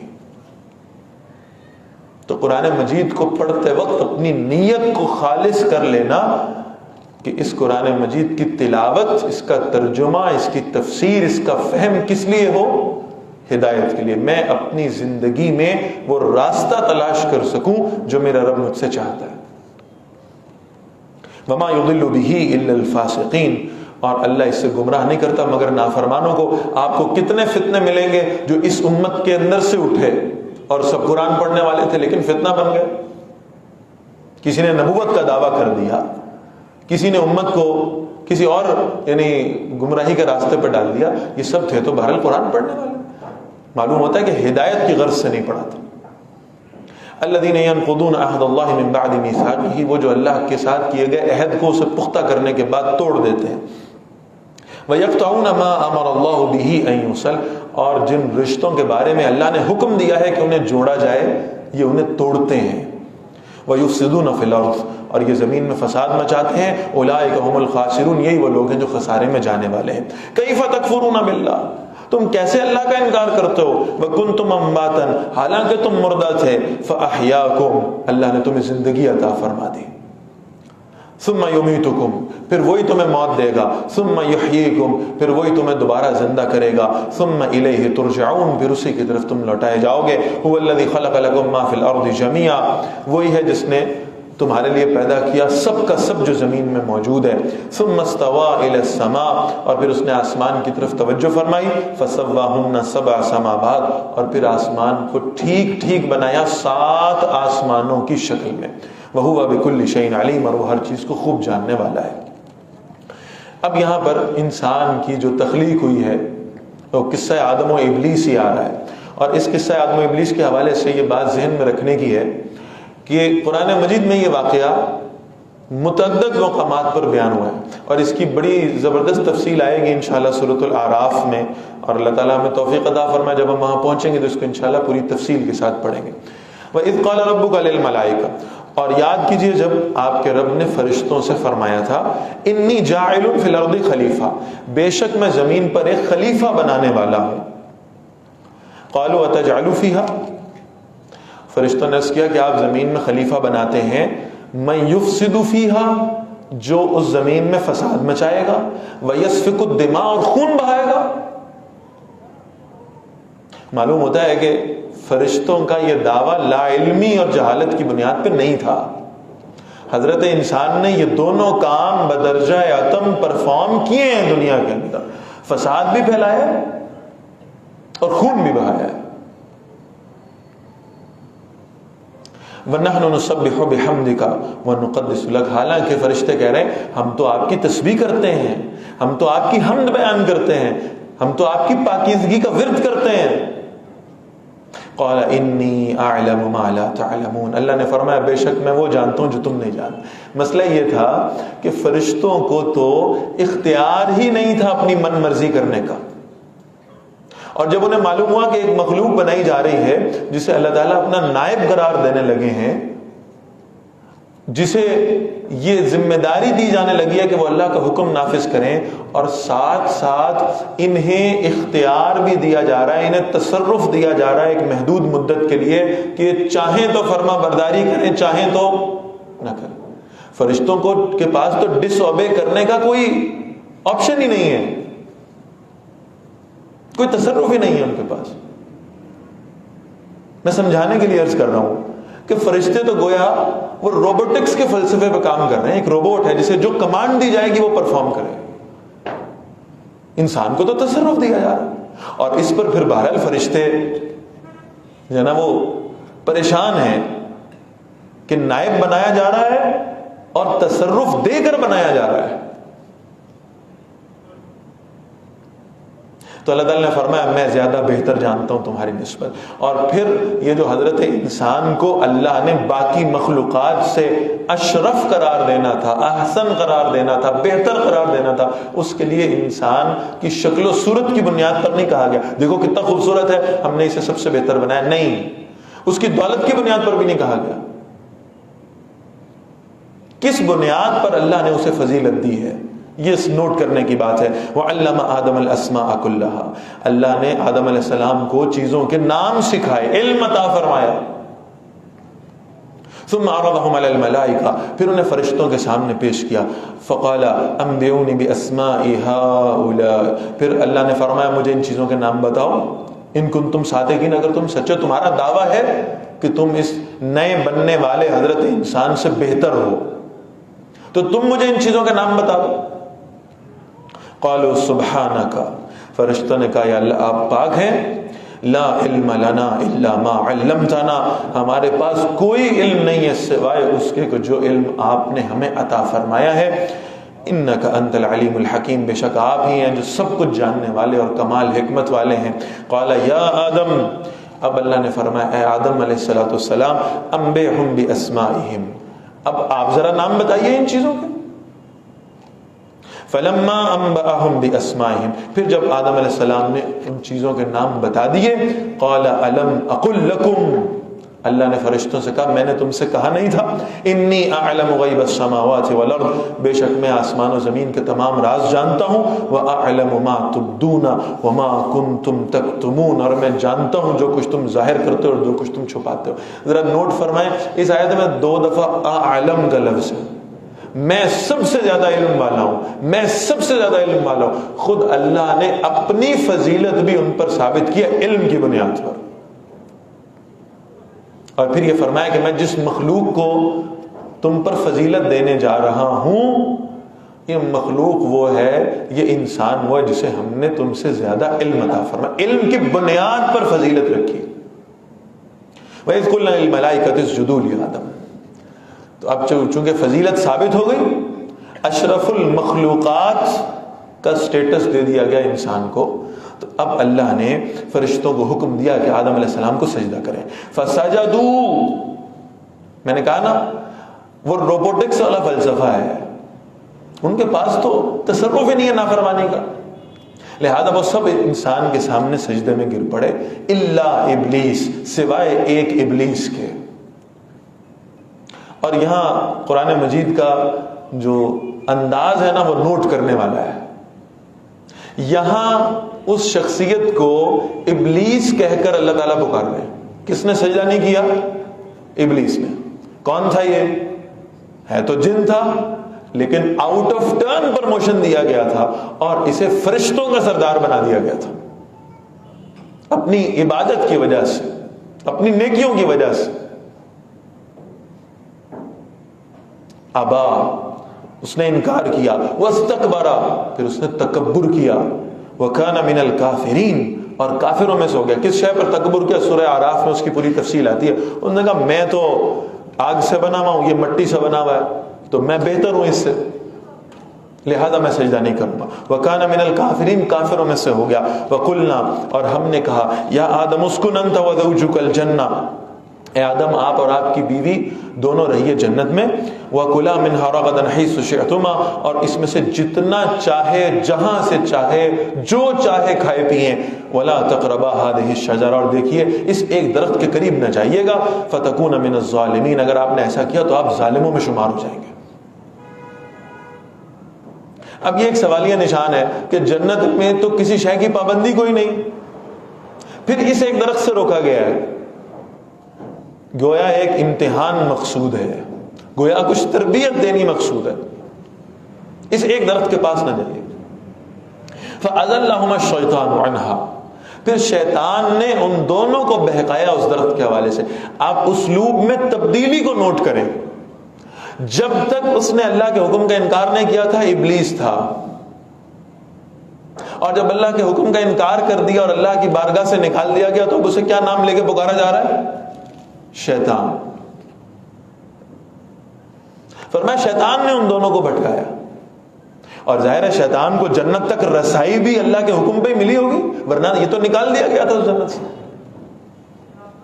فَأَخْرَجَهُمَا مِمَّا كَانَ فِيهِ، پھر اس نے ان دونوں کو نکلوا دیا اس جنت سے جس میں وہ تھے۔ وَقُلْنَا اهْبِطُوا بَعْضُكُمْ لِبَعْضٍ عَدُوٌّ، ہم نے فرمایا اتر جاؤ، تم ایک دوسرے کے دشمن ہوگے۔ وَلَكُمْ فِي الْأَرْضِ مُسْتَقَرٌّ وَمَتَاعٌ إِلَىٰ حِينٍ، اور تمہارے لیے زمین میں ٹھکانہ ہے اور ایک مدت تک فائدہ اٹھانے کی اجازت بھی ہے۔ فَطَلَقَّىٰ آدَمُ مِن رَبِّهِ كَلِمَاتٍ، تو آدم علیہ السلام نے اپنے رب سے کچھ کلمات سیکھ لیے جن کے ذریعے سے پھر انہیں اللہ کی بارگاہ میں توبہ کی۔ وہ کلمات کیا ہیں؟ سورۃ البقرہ میں ذکر نہیں ہے، سورہ اعراف میں اس کی تفصیل آتی ہے کہ وہ کلمات اللہ نے خود سکھائے تھے۔ ربنا ظلمنا انفسنا وان لم تغفر لنا وترحمنا لنكونن من الخاسرین، فتاب علیہ، تو اللہ نے ان کی توبہ کو قبول فرما لیا۔ انہ هو التواب الرحیم، بے شک وہ بہت توبہ قبول کرنے والا اور ہمیشہ رحم فرمانے والا ہے۔ یعنی ایک ٹریننگ ہو گئی، اور وہ ٹریننگ کس شے کی تھی کہ اب آدم کے بیٹے جب دنیا میں جا کر رہیں اور ان سے کوئی غلطی سرزد ہو جائے تو طریقہ یہ ہوگا کہ فوراً اللہ کے حضور معافی مانگ لیں، فوراً اپنے آپ کو جھکا دیں۔ قُلْنَا اهْبِطُوا مِنْهَا جَمِيعًا، ہم نے فرمایا اس جنت سے تم سب کے سب اتر جاؤ، فَإِمَّا يَأْتِيَنَّكُم مِّنِّي هُدًى، پھر اگر تمہارے پاس میری طرف سے کوئی ہدایت آئے، فَمَن تَبِعَ هُدَايَ، تو جنہوں نے میری اس ہدایت کی پیروی کی، فَلَا خَوْفٌ عَلَيْهِمْ وَلَا هُمْ يَحْزَنُونَ، تو نہ ان پر کوئی خوف ہوگا اور نہ کبھی وہ غمگین ہو سکیں گے، وہ واپس اسی جنت میں پہنچ جائیں گے جس سے انہیں نکالا گیا تھا۔ والذین کفروا، جن لوگوں نے کفر کیا، وکذبوا بآیاتنا، اور ہماری آیات کو جھٹلایا، اولئک اصحاب النار، وہی جہنم والے ہیں، ہم فیہا خالدون، اور اس جہنم میں ہمیشہ رہنے والے۔ یا بنی اسرائیل، اب یہاں سے وہ باقاعدہ سلسلہ شروع ہوگا جس میں بنی اسرائیل کے واقعات بیان ہوں گے۔ اے بنی اسرائیل، یہ اصل میں اسرائیل جو ہے یہ حضرت یعقوب علیہ السلام کا لقب تھا، اور حضرت یعقوب علیہ السلام حضرت ابراہیم علیہ السلام کے پوتے تھے اور حضرت اسحاق علیہ السلام کے بیٹے تھے۔ اسرائیل جو ہے یہ اصل میں عبرانی زبان کا لفظ ہے، اور اس سے مراد ہے اللہ کا بندہ، عبداللہ، یعنی عبداللہ کو اگر ہم نے عبرانی زبان میں کہنا ہو تو اسرائیل کہیں گے۔ تو یعقوب علیہ السلام نے ایسی خوبصورت اللہ کی بندگی کی کہ ان کا لقب یہ رکھ دیا گیا کہ عبداللہ ہے، اسرائیل ہے، اور پھر ان سے جو آگے پوری نسل چلی ہے اسے بنی اسرائیل کہا گیا۔ یا بنی اسرائیل، اے بنی اسرائیل، اذکروا نعمتی التی انعمت علیکم، یاد کرو میری وہ نعمت جو میں نے تم پر کی تھی، واوفوا بعہدی، اور مجھ سے کیا ہوا عہد پورا کرو، اوفی بعہدکم، میں بھی تم سے کیا ہوا عہد پورا کروں گا، وایای فارہبون، اور صرف مجھ ہی سے ڈرا کرو۔ ان کا اللہ کے ساتھ عہد یہ تھا کہ جب وہ آخری نبی تشریف لائیں گے محمد الرسول اللہ صلی اللہ علیہ وسلم تو یہ ان پر فوراً ایمان لے آئیں گے۔ تو اللہ فرمانے تم اس عہد کو پورا کرو، میں تم سے کیے گئے عہد کو پورا کروں گا، یعنی تمہیں جنت سے نوازوں گا۔ وَآمِنُوا بِمَا أَنزَلْتُ مُصَدِّقًا لِمَا مَعَكُمْ، اور ایمان لاؤ اس کلام پر جو میں نے نازل کیا ہے، وہ ان کتابوں کی بھی تصدیق کرتا ہے جو تمہارے پاس پہلے سے موجود ہیں۔ وَلَا تَكُونُوا أَوَّلَ كَافِرٍ بِهِ، اور سب سے پہلے انکار کرنے والوں میں سے نہ ہو جانا۔ وَلَا تَشْتَرُوا بِآيَاتِي ثَمَنًا قَلِيلًا، اور میری آیات کے بدلے میں معمولی سی قیمت نہ لیا کرو، دنیا کے تھوڑے سے فائدے کے لیے اللہ کی آیات کا انکار نہ کرو۔ وَإِيَّايَ فَاتَّقُونِ، اور صرف مجھ ہی سے ڈرا کرو۔ وَلَا تَلْبِسُوا الْحَقَّ بِالْبَاطِلِ، اور دیکھو حق اور باطل کو آپس میں مکس نہ کر دیا کرو، ملا نہ دیا کرو۔ وَتَكْتُمُوا الْحَقَّ، اور حق کو چھپایا نہ کرو۔ وَأَنْتُمْ تَعْلَمُونَ، جبکہ تم جانتے ہو۔ وَأَقِيمُوا الصَّلَاةَ، اور نماز قائم کیا کرو۔ وَآتُوا الزَّكَاةَ، اور زکوٰۃ ادا کیا کرو۔ وَارْكَعُوا مَعَ الرَّاكِعِينَ، اور یہ جو رکوع کرنے والے، یہ جو سجدے کرنے والے، یہ جو مسجد نبوی میں رسول اللہ صلی اللہ علیہ وسلم کی اتباع اور اقتداء میں اللہ کی عبادتیں کرنے والے ہیں، تم بھی ان کے ساتھ جا کے شامل ہو جاؤ۔ أَتَأْمُرُونَ النَّاسَ بِالْبِرِّ وَتَنْسَوْنَ أَنفُسَكُمْ، بہت خطرناک معاملہ۔ یوں تو ذکر علماء یہود کا ہے، لیکن بہرحال ایک ایک آیت میں سے ہمیں یہ دیکھنے کی ضرورت ہے کہ کہیں ایسا تو نہیں ہے کہ جو معاملات اور جو اعمال و افعال بنی اسرائیل کے بیان ہو رہے ہیں جن کی بنیاد پر انہیں ذلت سے دوچار کیا گیا تھا، کہیں وہ امت مسلمہ کے اندر تو نہیں آ گئے۔ اس لیے کہ میں حدیث پڑھ چکا کہ اللہ کے رسول صلی اللہ علیہ وسلم نے عرض کیا ہے، فرمایا کہ تم اپنے سے پہلے والوں کی لازماً پیروی کرو گے، تم ان میں سے کوئی گو کے بل میں گھس گیا تھا، تم بھی پیچھے گھس جاؤ گے۔ لہذا اس بات کا اعادہ بار بار ہر نماز کی ہر رکعت میں ہم سے کروایا جا رہا ہے کہ ہم اللہ سے یہ مانگتے رہیں کہ اللہ ہمیں یہود و نصارہ کے رستے پہ چلنے سے بچا کے رکھے۔ ہر نماز میں ہم سے یہ دعا کرائی جا رہی ہے سورہ فاتحہ کی صورت میں۔ اور علماء یہود کا طرز عمل کیا تھا؟ فرمایا تَأْمُرُونَ النَّاسَ بِالْبِرِّ، تم دوسروں کو نیکی کی تلقین کرتے رہتے ہو، وَتَنْسَوْنَ أَنفُسَكُمْ، اپنے آپ کو بھول جاتے ہو، وَأَنْتُمْ تَتْلُونَ الْكِتَابَ، حالانکہ تم اللہ کی کتاب بھی پڑھ رہے ہو۔ افلا تعقلون، کیا کہ تم سمجھتے نہیں، عقل نہیں کرتے؟ واستعینوا بالصبر والصلاۃ، اور دیکھو صبر اور نماز سے مدد طلب کیا کرو، وانھا لکبیرۃ الا علی الخاشعین، ہاں یہ بڑے بھاری کام ہے، مشکلات پہ صبر کرنا اور پھر اپنی نمازوں پہ مداومت اختیار کرنا، یہ بڑے مشکل معاملات ہیں، لیکن ان کے لیے نہیں ہے جو اللہ سے ڈرنے والے ہیں۔ ان کے لیے نہ صبر مشکل ہوگا نہ نماز مشکل ہوگی۔ الذین یظنون انہم ملاقو ربہم، وہ لوگ جو یقین رکھتے ہیں کہ وہ اپنے رب سے ملاقات کرنے والے ہیں، وانہم الیہ راجعون، اور وہ اسی کی طرف لوٹنے والے ہیں، ایسے لوگوں کے لیے نمازیں تو اپنے رب سے ملاقات کا بہانہ ہے۔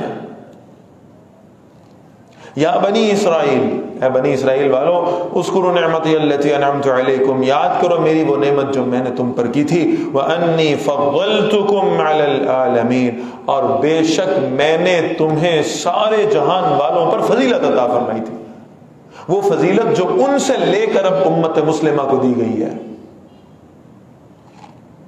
واتقوا یوما لا تجزی نفس عن نفس شیئا، اور اس دن سے ڈرو جب کوئی شخص کسی دوسرے کے کام نہیں آئے گا، ولا یقبل منها شفاعہ، اور کسی سے سفارش قبول نہیں کی جائے گی، ولا یؤخذ منها عدل، اور کسی سے کوئی فدیہ نہیں لیا جائے گا، ولا هم ينصرون، اور نہ ہی ان کی مدد کی جائے گی۔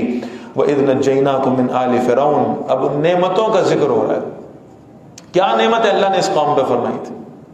یاد کرو جب ہم نے تمہیں فرعونیوں سے نجات دی تھی، یسومونکم سوء العذاب، وہ تمہیں سخت عذاب پہنچاتے تھے، اور وہ سخت عذاب کی کیفیت کیا تھی؟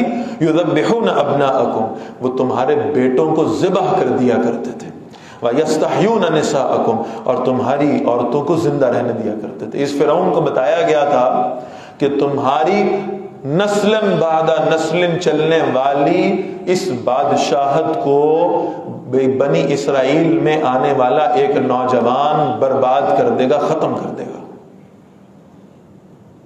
لہذا اس کا توڑ یہ نکالا کہ اپنے جاسوس بھیجا کرتا تھا، اور جہاں معلوم ہوتا تھا کہ بنی اسرائیل میں کہیں بیٹا پیدا ہوا ہے تو اسے ذبح کر دیا کرتا تھا۔ اور قرآن مجید نے سکھا یسومونکم سوء العذاب، بہت سخت سزا تھی، بہت سخت عذاب تھا۔ جس ماں نے مشقتوں پہ مشقتیں اٹھا کر ایک بچے کو اپنے پیٹ میں رکھا ہو اور پھر اسے پیدا کیا ہو، اور پیدا ہونے کے بعد معلوم ہوا بیٹا ہے، اور اس بیٹے کو قرآن مجید نے کہا ہے کہ اصل میں تو انسان کے دل میں وہ جو محبت ہے نا، اولاد میں سے بھی خاص طور پر بیٹوں کی محبت ہے، وہ بیٹے ہیں جن کو آزمائش بنایا گیا، وہ بیٹے عطا کیے جائیں، اور پھر دشمن آئے اور آ کر انہیں آنکھوں کے سامنے ان والدین کی انہیں ذبح کر دے۔ کتنا بڑا عذاب ہے اور کتنی سخت سزا ہے جو یہ فرعون انہیں دیا کرتے تھے۔ اللہ فرما رہے ہیں ہم نے تمہیں اس سے بھی نجات عطا فرما دی۔ وفی ذالکم بلاء من ربکم عظیم، اور تمہارے رب کی طرف سے اس میں بہت بڑی آزمائش تھی۔ وَإِذْ فَرَقْنَا بِكُمُ الْبَحْرَ، اور جب ہم نے تمہارے لیے سمندر کو پھاڑ دیا، فَأَنْجَيْنَاكُمْ، پھر ہم نے تمہیں بچا لیا، وَأَغْرَقْنَا آلَ فِرْعَوْنَ، اور ہم نے فرعونیوں کو اس میں ڈبو دیا، وَأَنْتُمْ تَنْظُرُونَ، جبکہ تم دیکھ رہے تھے۔ وَإِذْ وَعَدْنَا مُوسَىٰ 40 لَيْلَةً، اور یاد کرو جب ہم نے موسیٰ علیہ السلام سے 40 راتوں کا وعدہ لیا۔ ثُمَّ اتَّخَذْتُمُ الْعِجْلَ مِن بَعْدِي، پھر اس کے بعد تم نے بچڑے کو اپنا معبود بنا لیا۔ موسیٰ علیہ السلام چلے گئے 40 راتوں کے لیے کوہ طور پہ، اور پیچھے سے وہ سامری نے انہیں ایک بچڑا بنا کے دے دیا سونے کا، اور کہا کہ میں نے خواب میں دیکھا ہے اپنے رب کو اور وہ کچھ ایسا دکھتا ہے، تو میں تمہیں تمہارے رب کی شبیہ بنا کر دیتا ہوں، تم اس کی عبادت کر لیا کرو۔ وَأَنْتُمْ ظَالِمُونَ، اور تم ظالم تھے۔ ثُمَّ عَفَوْنَا عَنْكُمْ مِنْ بَعْدِ ذَلِكَ، اور اس شرک کرنے کے بعد بھی اللہ نے تم سے درگزر کیا۔ اس کائنات کا سب سے بڑا ظلم اللہ کے ساتھ کسی کو شریک ٹھہرانا، تم یہ کر گزرے تھے، اس کے باوجود بھی اللہ نے تمہیں معاف کر دیا۔ لعلکم تشکرون، تاکہ تم شکر ادا کرو۔ وَإِذْ آتَيْنَا مُوسَى الْكِتَابَ وَالْفُرْقَانَ، اور جب ہم نے موسیٰ علیہ السلام کو کتاب بھی عطا فرمائی اور فرقان عطا فرما دی، حق اور باطل میں فرق کر دینے والی شے۔ لعلکم تہتدون، تاکہ تم ہدایت حاصل کرو۔ وَإِذْ قَالَ مُوسَىٰ لِقَوْمِهِ، اور یاد کرو جب موسیٰ علیہ السلام نے اپنی قوم سے کہا، یا قومی، اے میری قوم، انکم ظلمتم انفسکم، بے شک تم نے اپنے اوپر ظلم کیا ہے۔ کیسے؟ باتخاذکم العجل، تم نے اس بچڑے کو اپنا معبود بنا لیا ہے، فتوبوا الی بارئکم، ایسا کرو اپنے خالق کے حضور، اپنے رب کے حضور توبہ کرو اس پر، فاقتلوا انفسکم، اور ان اپنے لوگوں کو قتل کرو جو شرک میں ملوث تھے، جنہوں نے اس شرک کو ہوا دی تھی، اس کو پھیلایا تھا، انہیں قتل کرو، ذالکم خیر لکم عند بارئکم، تمہارے لیے یہ زیادہ بہتر ہے تمہارے خالق کے نزدیک، فتاب علیکم، پھر وہ تمہاری طرف نظر کرم فرمائے گا، تمہاری توبہ کو قبول کرے گا، انہ هو التواب الرحیم، بے شک وہ بہت نظر کرم کرنے والا، ہمیشہ رحم فرمانے والا ہے۔ وَإِذْ قُلْتُمْ يَا مُوسَىٰ، اور جب تم نے کہا ہے موسیٰ علیہ السلام، لن نؤمن لک، ہم آپ پر ایمان نہیں لائیں گے، حتی نر اللہ جہرۃ، یہاں تک کہ ہم اللہ کو اپنے سامنے نہ دیکھ لیں، جیسے ہم اس بچڑے کو اپنی نگاہوں کے سامنے دیکھتے تھے، جب تک ہم، وہ آج کے زمانے میں، آج کے محاورے میں آپ اس کو سمجھیں، جب تک تم خدا کو ان حواس خمسہ کی بنیاد پر، ان 5 سینسز کی بنیاد پر ہمارے سامنے نہیں لے آؤ گے، تب تک ہم تمہارے پر ایمان نہیں لائیں گے، ہمیں دکھاؤ وہ خدا کہاں ہے۔ فَأَخَذَتْكُمُ الصَّاعِقَةُ وَأَنْتُمْ تَنْظُرُونَ، پھر تمہیں ایک بجلی کی کڑک نے آ پکڑا جبکہ تم دیکھ رہے تھے۔ چلے گئے موسیٰ علیہ السلام کے ساتھ اس کوہ طور کے سامنے، ایک تجلی آئی ہے اور یہ اس کی تاب نہیں لا سکے۔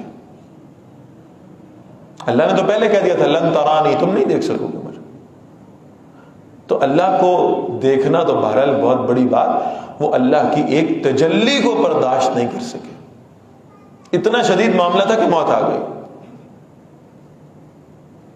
اب موسیٰ علیہ السلام کو اس بات سے خوف محسوس ہوا کہ اب جب میں واپس جاؤں گا اور انہیں بتاؤں گا کہ وہ جو سب دیدار کے لیے جو ٹیم تیار ہو کر گئی تھی وہ تو سب مر گئے، تو مجھ پر الزام لگے گا کہ تم اللہ تو نہیں دکھا سکے، تم نے اس خوف سے کہ یہ تمہارے خلاف آ کے گواہی دیں گے تم نے ان کو قتل کر دیا ہے، لہذا انہوں نے اللہ سے دعا کی کہ یا اللہ آپ ان کو زندگی دوبارہ عطا فرما دیں۔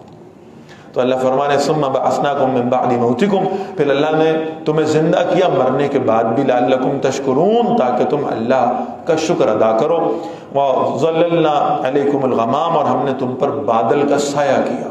یہ نعمتیں ہیں اللہ کی، اور یہ نعمتیں ان کو خاص طور پر عطا کی گئی تھی، دوسروں کے لیے نہیں تھی۔ جہاں یہ چلا کرتے تھے بادل ان کے اوپر سایہ کرتے تھے۔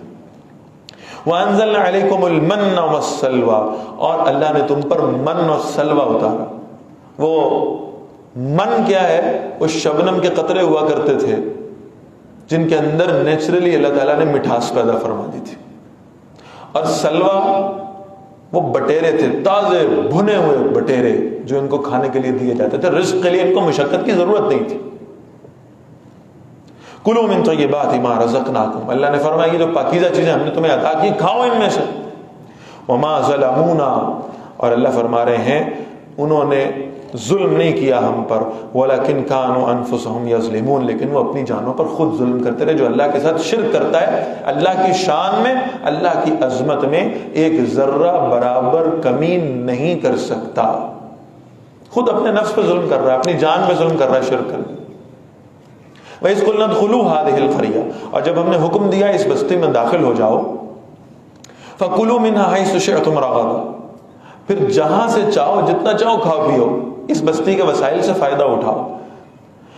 وَادْخُلُوا الْبَابَ سُجَّدًا، اور دیکھو دروازے سے داخل ہو جانا سر کو جھکاتے ہوئے، وَقُولُوا حِطَّةٌ، اور اللہ سے دعا مانگنا کہ اللہ ہمیں بخش دیجئے، نَغْفِرْ لَكُمْ خَطَايَاكُمْ، دعا بھی اللہ سے کھا رہے ہیں۔ اس بستی میں جائے قرار ہوگی، اس میں اللہ تمہیں نعمتیں عطا فرمائے گا، اس کا وعدہ بھی کیا جا رہا ہے،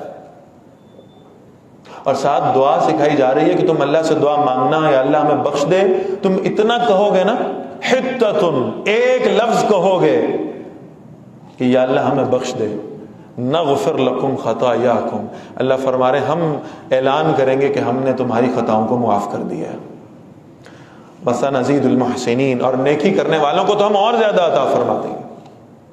فَبَدَّلَ الَّذِينَ ظَلَمُوا قَوْلًا غَيْرَ الَّذِي قِيلَ لَهُمْ، پھر بدل دیا ان لوگوں نے جنہوں نے ظلم کیا تھا اس بات کو، یعنی وہ جو اللہ کا حکم تھا اس کی پیروی نہیں کی۔ فَأَنزَلْنَا عَلَى الَّذِينَ ظَلَمُوا، تو ہم نے ظلم کرنے والوں پر نازل کیا رجزم من السماء، آسمان سے ایک عذاب، بما کانوا یفسقون، اس وجہ سے کہ وہ اللہ کی نافرمانی کیا کرتے تھے۔ وَإِذِ اسْتَسْقَىٰ مُوسَىٰ لِقَوْمِهِ، اور یاد کرو جب موسیٰ علیہ السلام نے اپنی قوم کے لیے پانی مانگا۔ 12 قبیلے تھے اور اللہ تعالیٰ کو معلوم تھا، موسیٰ علیہ السلام کو بھی معلوم تھا کہ آپس میں لڑیں گے پانی کی باریوں پر، لہٰذا اللہ نے کیا خاص کرم فرمایا ہے، فَقُلْنَا اضْرِب بِعَصَاكَ الْحَجَرَ، اللہ نے فرمایا موسیٰ علیہ السلام سے اپنی اس لاٹھی کو لیں اور اس پتھر پہ مارے۔ فَانْفَجَرَتْ مِنْهُ اثْنَتَا عَشْرَةَ عَيْنًا، تو اس ایک پتھر میں سے 12 چشمے اللہ نے نکال دیے، تاکہ 12 قبیلے الگ الگ اپنا اپنا چشمہ مختص کر لیں اور ان کے درمیان میں اختلاف رائے کی کوئی صورتحال پیدا نہ ہونے پائے۔ قَدْ عَلِمَ كُلُّ أُنَاسٍ مَشْرَبَهُمْ، ہر گروہ نے اپنا گھاٹ پہچان لیا۔ کُلُوا وَاشْرَبُوا مِن رِزْقِ اللَّهِ، اللہ کے دیے ہوئے رزق میں سے کھاؤ پیو۔ وَلَا تَعْثَوْا فِي الْأَرْضِ مُفْسِدِينَ، بس اللہ کی ایک ڈیمانڈ ہے تم سے کہ زمین میں فساد نہ پیدا کرنا، اور اس زمین کا سب سے بڑا فساد غیر اللہ کی حکمرانی، اللہ کا حکم ماننا، اپنی زندگیوں میں بھی اللہ کا حکم ماننا، اپنے گھروں میں بھی اللہ کا حکم چلانا۔ جس بستی میں اللہ نے تمہیں جائے سکون اور جائے قرار عطا فرمایا ہے، اس بستی میں جا کر بھی اللہ کا حکم نافذ کر دینا۔ ایسا نہ ہو کہ اللہ کی دی ہوئی سلطنت میں تم جا کر اپنے حکم چلانے لگو، اپنی مرضی کے قانون بنانے لگو، یہ نہ کرنا۔ اور اگر تم اللہ کا قانون نافذ کرو گے، اللہ تمہیں کھانے کو بھی دے گا، پینے کو بھی دے گا، تمہاری اکانومی اللہ آسان فرما دے گا۔ وَإِذْ قُلْتُمْ يَا مُوسَىٰ، اور یاد کرو جب تم نے کہا تھا اے موسیٰ علیہ السلام، لَن نَّصْبِرَ عَلَىٰ طَعَامٍ وَاحِدٍ، بغیر مشقت کے کھانا مل رہا ہے۔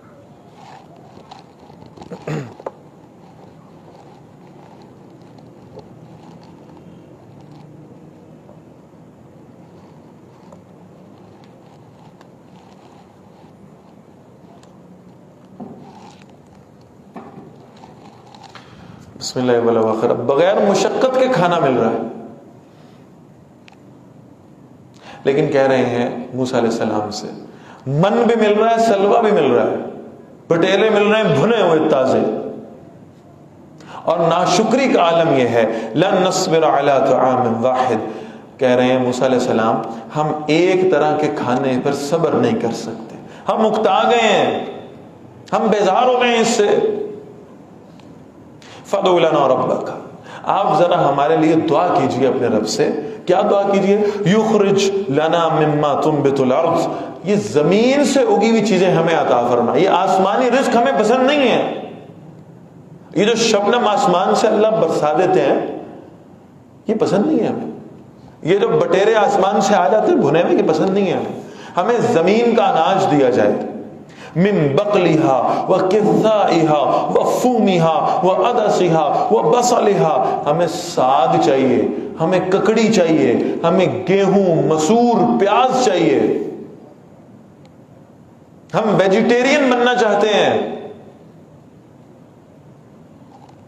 قال، موسیٰ علیہ السلام نے فرمایا، اتستبدلون الذی هو ادنی بالذی هو خیر، وہ جو اللہ تمہیں بہتر رزق عطا فرما رہے ہیں تم اس کو ادنا سے بدلنا چاہتے ہو؟ تم اللہ کے دیے ہوئے رزق میں ناشکری کر رہے ہو۔ اہبطوا مصرا، جاؤ کسی شہر میں جا کر آباد ہو جاؤ، فإن لکم ما سألتم، پھر جو کچھ تم نے مانگا وہ تمہارے لیے ہوگا، جاؤ جا کے محنت کرو، جاؤ کھیتی باڑی کرو، جاؤ زمین کا سینہ چیرو۔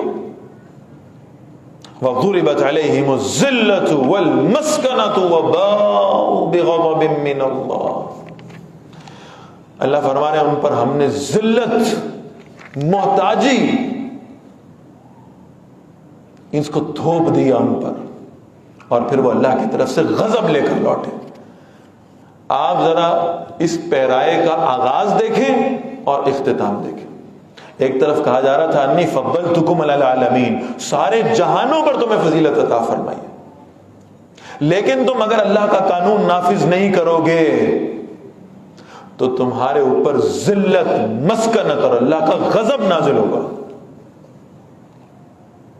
ذالک بانہم کانوا یکفرون بآیات اللہ، ان کا یہ حال اس لیے ہوا اللہ کے آیات کا، اللہ کے احکامات کا انکار کر دیا کرتے تھے.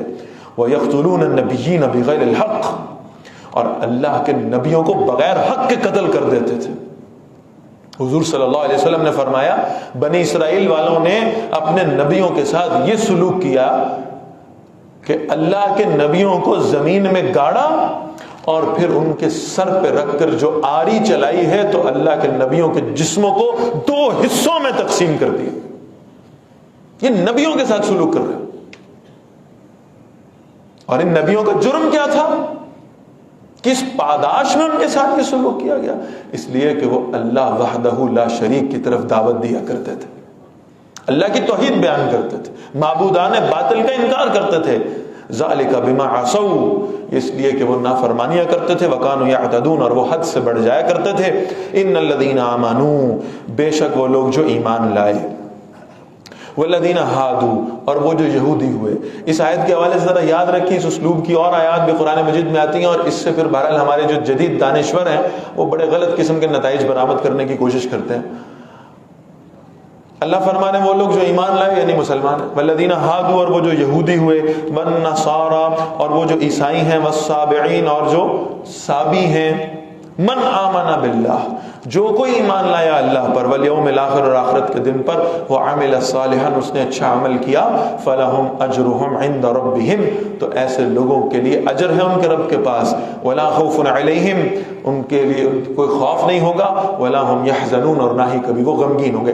نتیجہ یہ نکالا جاتا ہے کہ انسان کسی بھی مذہب میں چلا جائے، بس اللہ کو اور آخرت کو مانتا ہو تو پھر وہ آخرت میں کامیابی حاصل کرنے کا امیدوار بن سکتا ہے. یہ اس کا مفہوم ہرگز نہیں. یہودی وہ کامیاب ہیں جو حضرت عیسیٰ علیہ السلام کے تشریف لانے سے پہلے صحیح یہودیت پر قائم تھے، اس لیے کہ اس وقت تو حق کا دین یہی تھا. عیسائی وہ کامیابی کے حقدار ہوں گے جو محمد الرسول اللہ صلی اللہ علیہ وسلم کی تشریف آوری سے قبل صحیح عیسائیت پر گامزن تھے. لیکن جب نبی مکرم صلی اللہ علیہ وسلم تشریف لے آئے تو آپ صلی اللہ علیہ وسلم کی تشریف آوری کے بعد اب قیامت تک جو شخص بھی آپ صلی اللہ علیہ وسلم پر ایمان لائے گا آخرت میں نجات کا امیدوار صرف وہ بن پائے گا. یہ ان یہودیوں کی بات ہو رہی ہے جو عیسیٰ علیہ السلام سے قبل ہے، ان عیسائیوں کی بات ہو رہی ہے جو رسول اللہ صلی اللہ علیہ وسلم سے پہلے ہیں.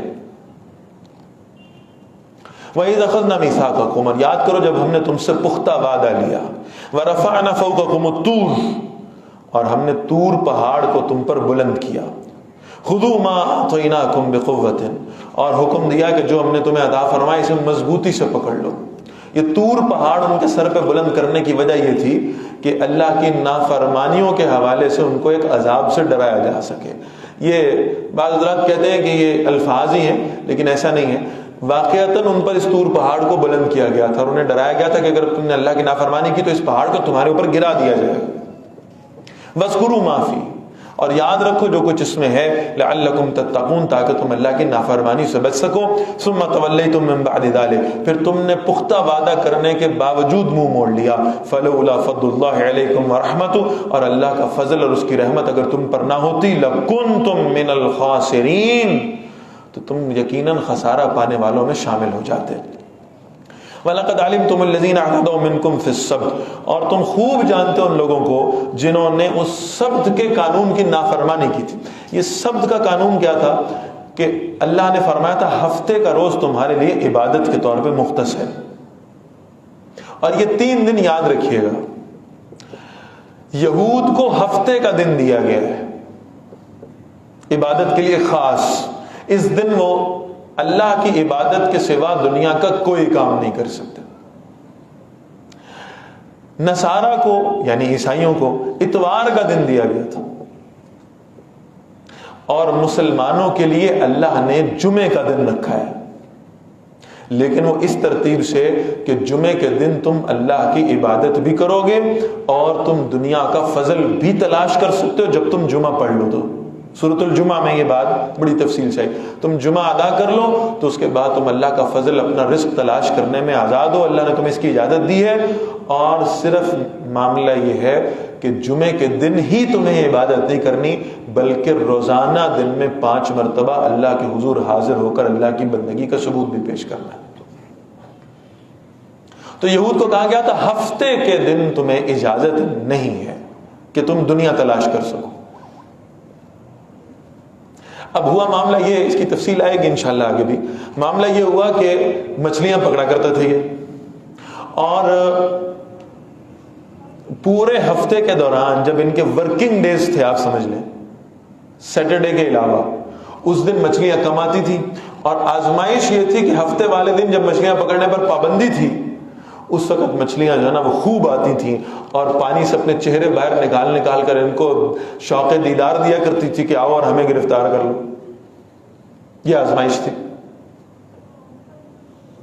یہ بالکل ایسا ہی ہے, اس کو آپ ذرا آج کے محاورے میں سمجھیں تو صبح 9-10 بجے دکان کھولنے والا دکان پر بیٹھا رہے گا, گاہک پورے 1:15 بجے پہنچے گا, اس لیے کہ ظہر کی نماز کا وقت ہوا چاہتا. آزمائش ہے. صبح سے کوئی گاہک نہیں آیا, اب خیال آئے گا پہلا گاہک آیا ہے, پہلا کسٹمر آیا ہے, اس کو انٹرٹین کر لوں, نماز تو بعد میں بھی پڑھ لوں گا. آزمائش یہ ہے کہ تم کسے پرائرٹی دیتے ہو, تمہاری ترجیحات کیا ہیں.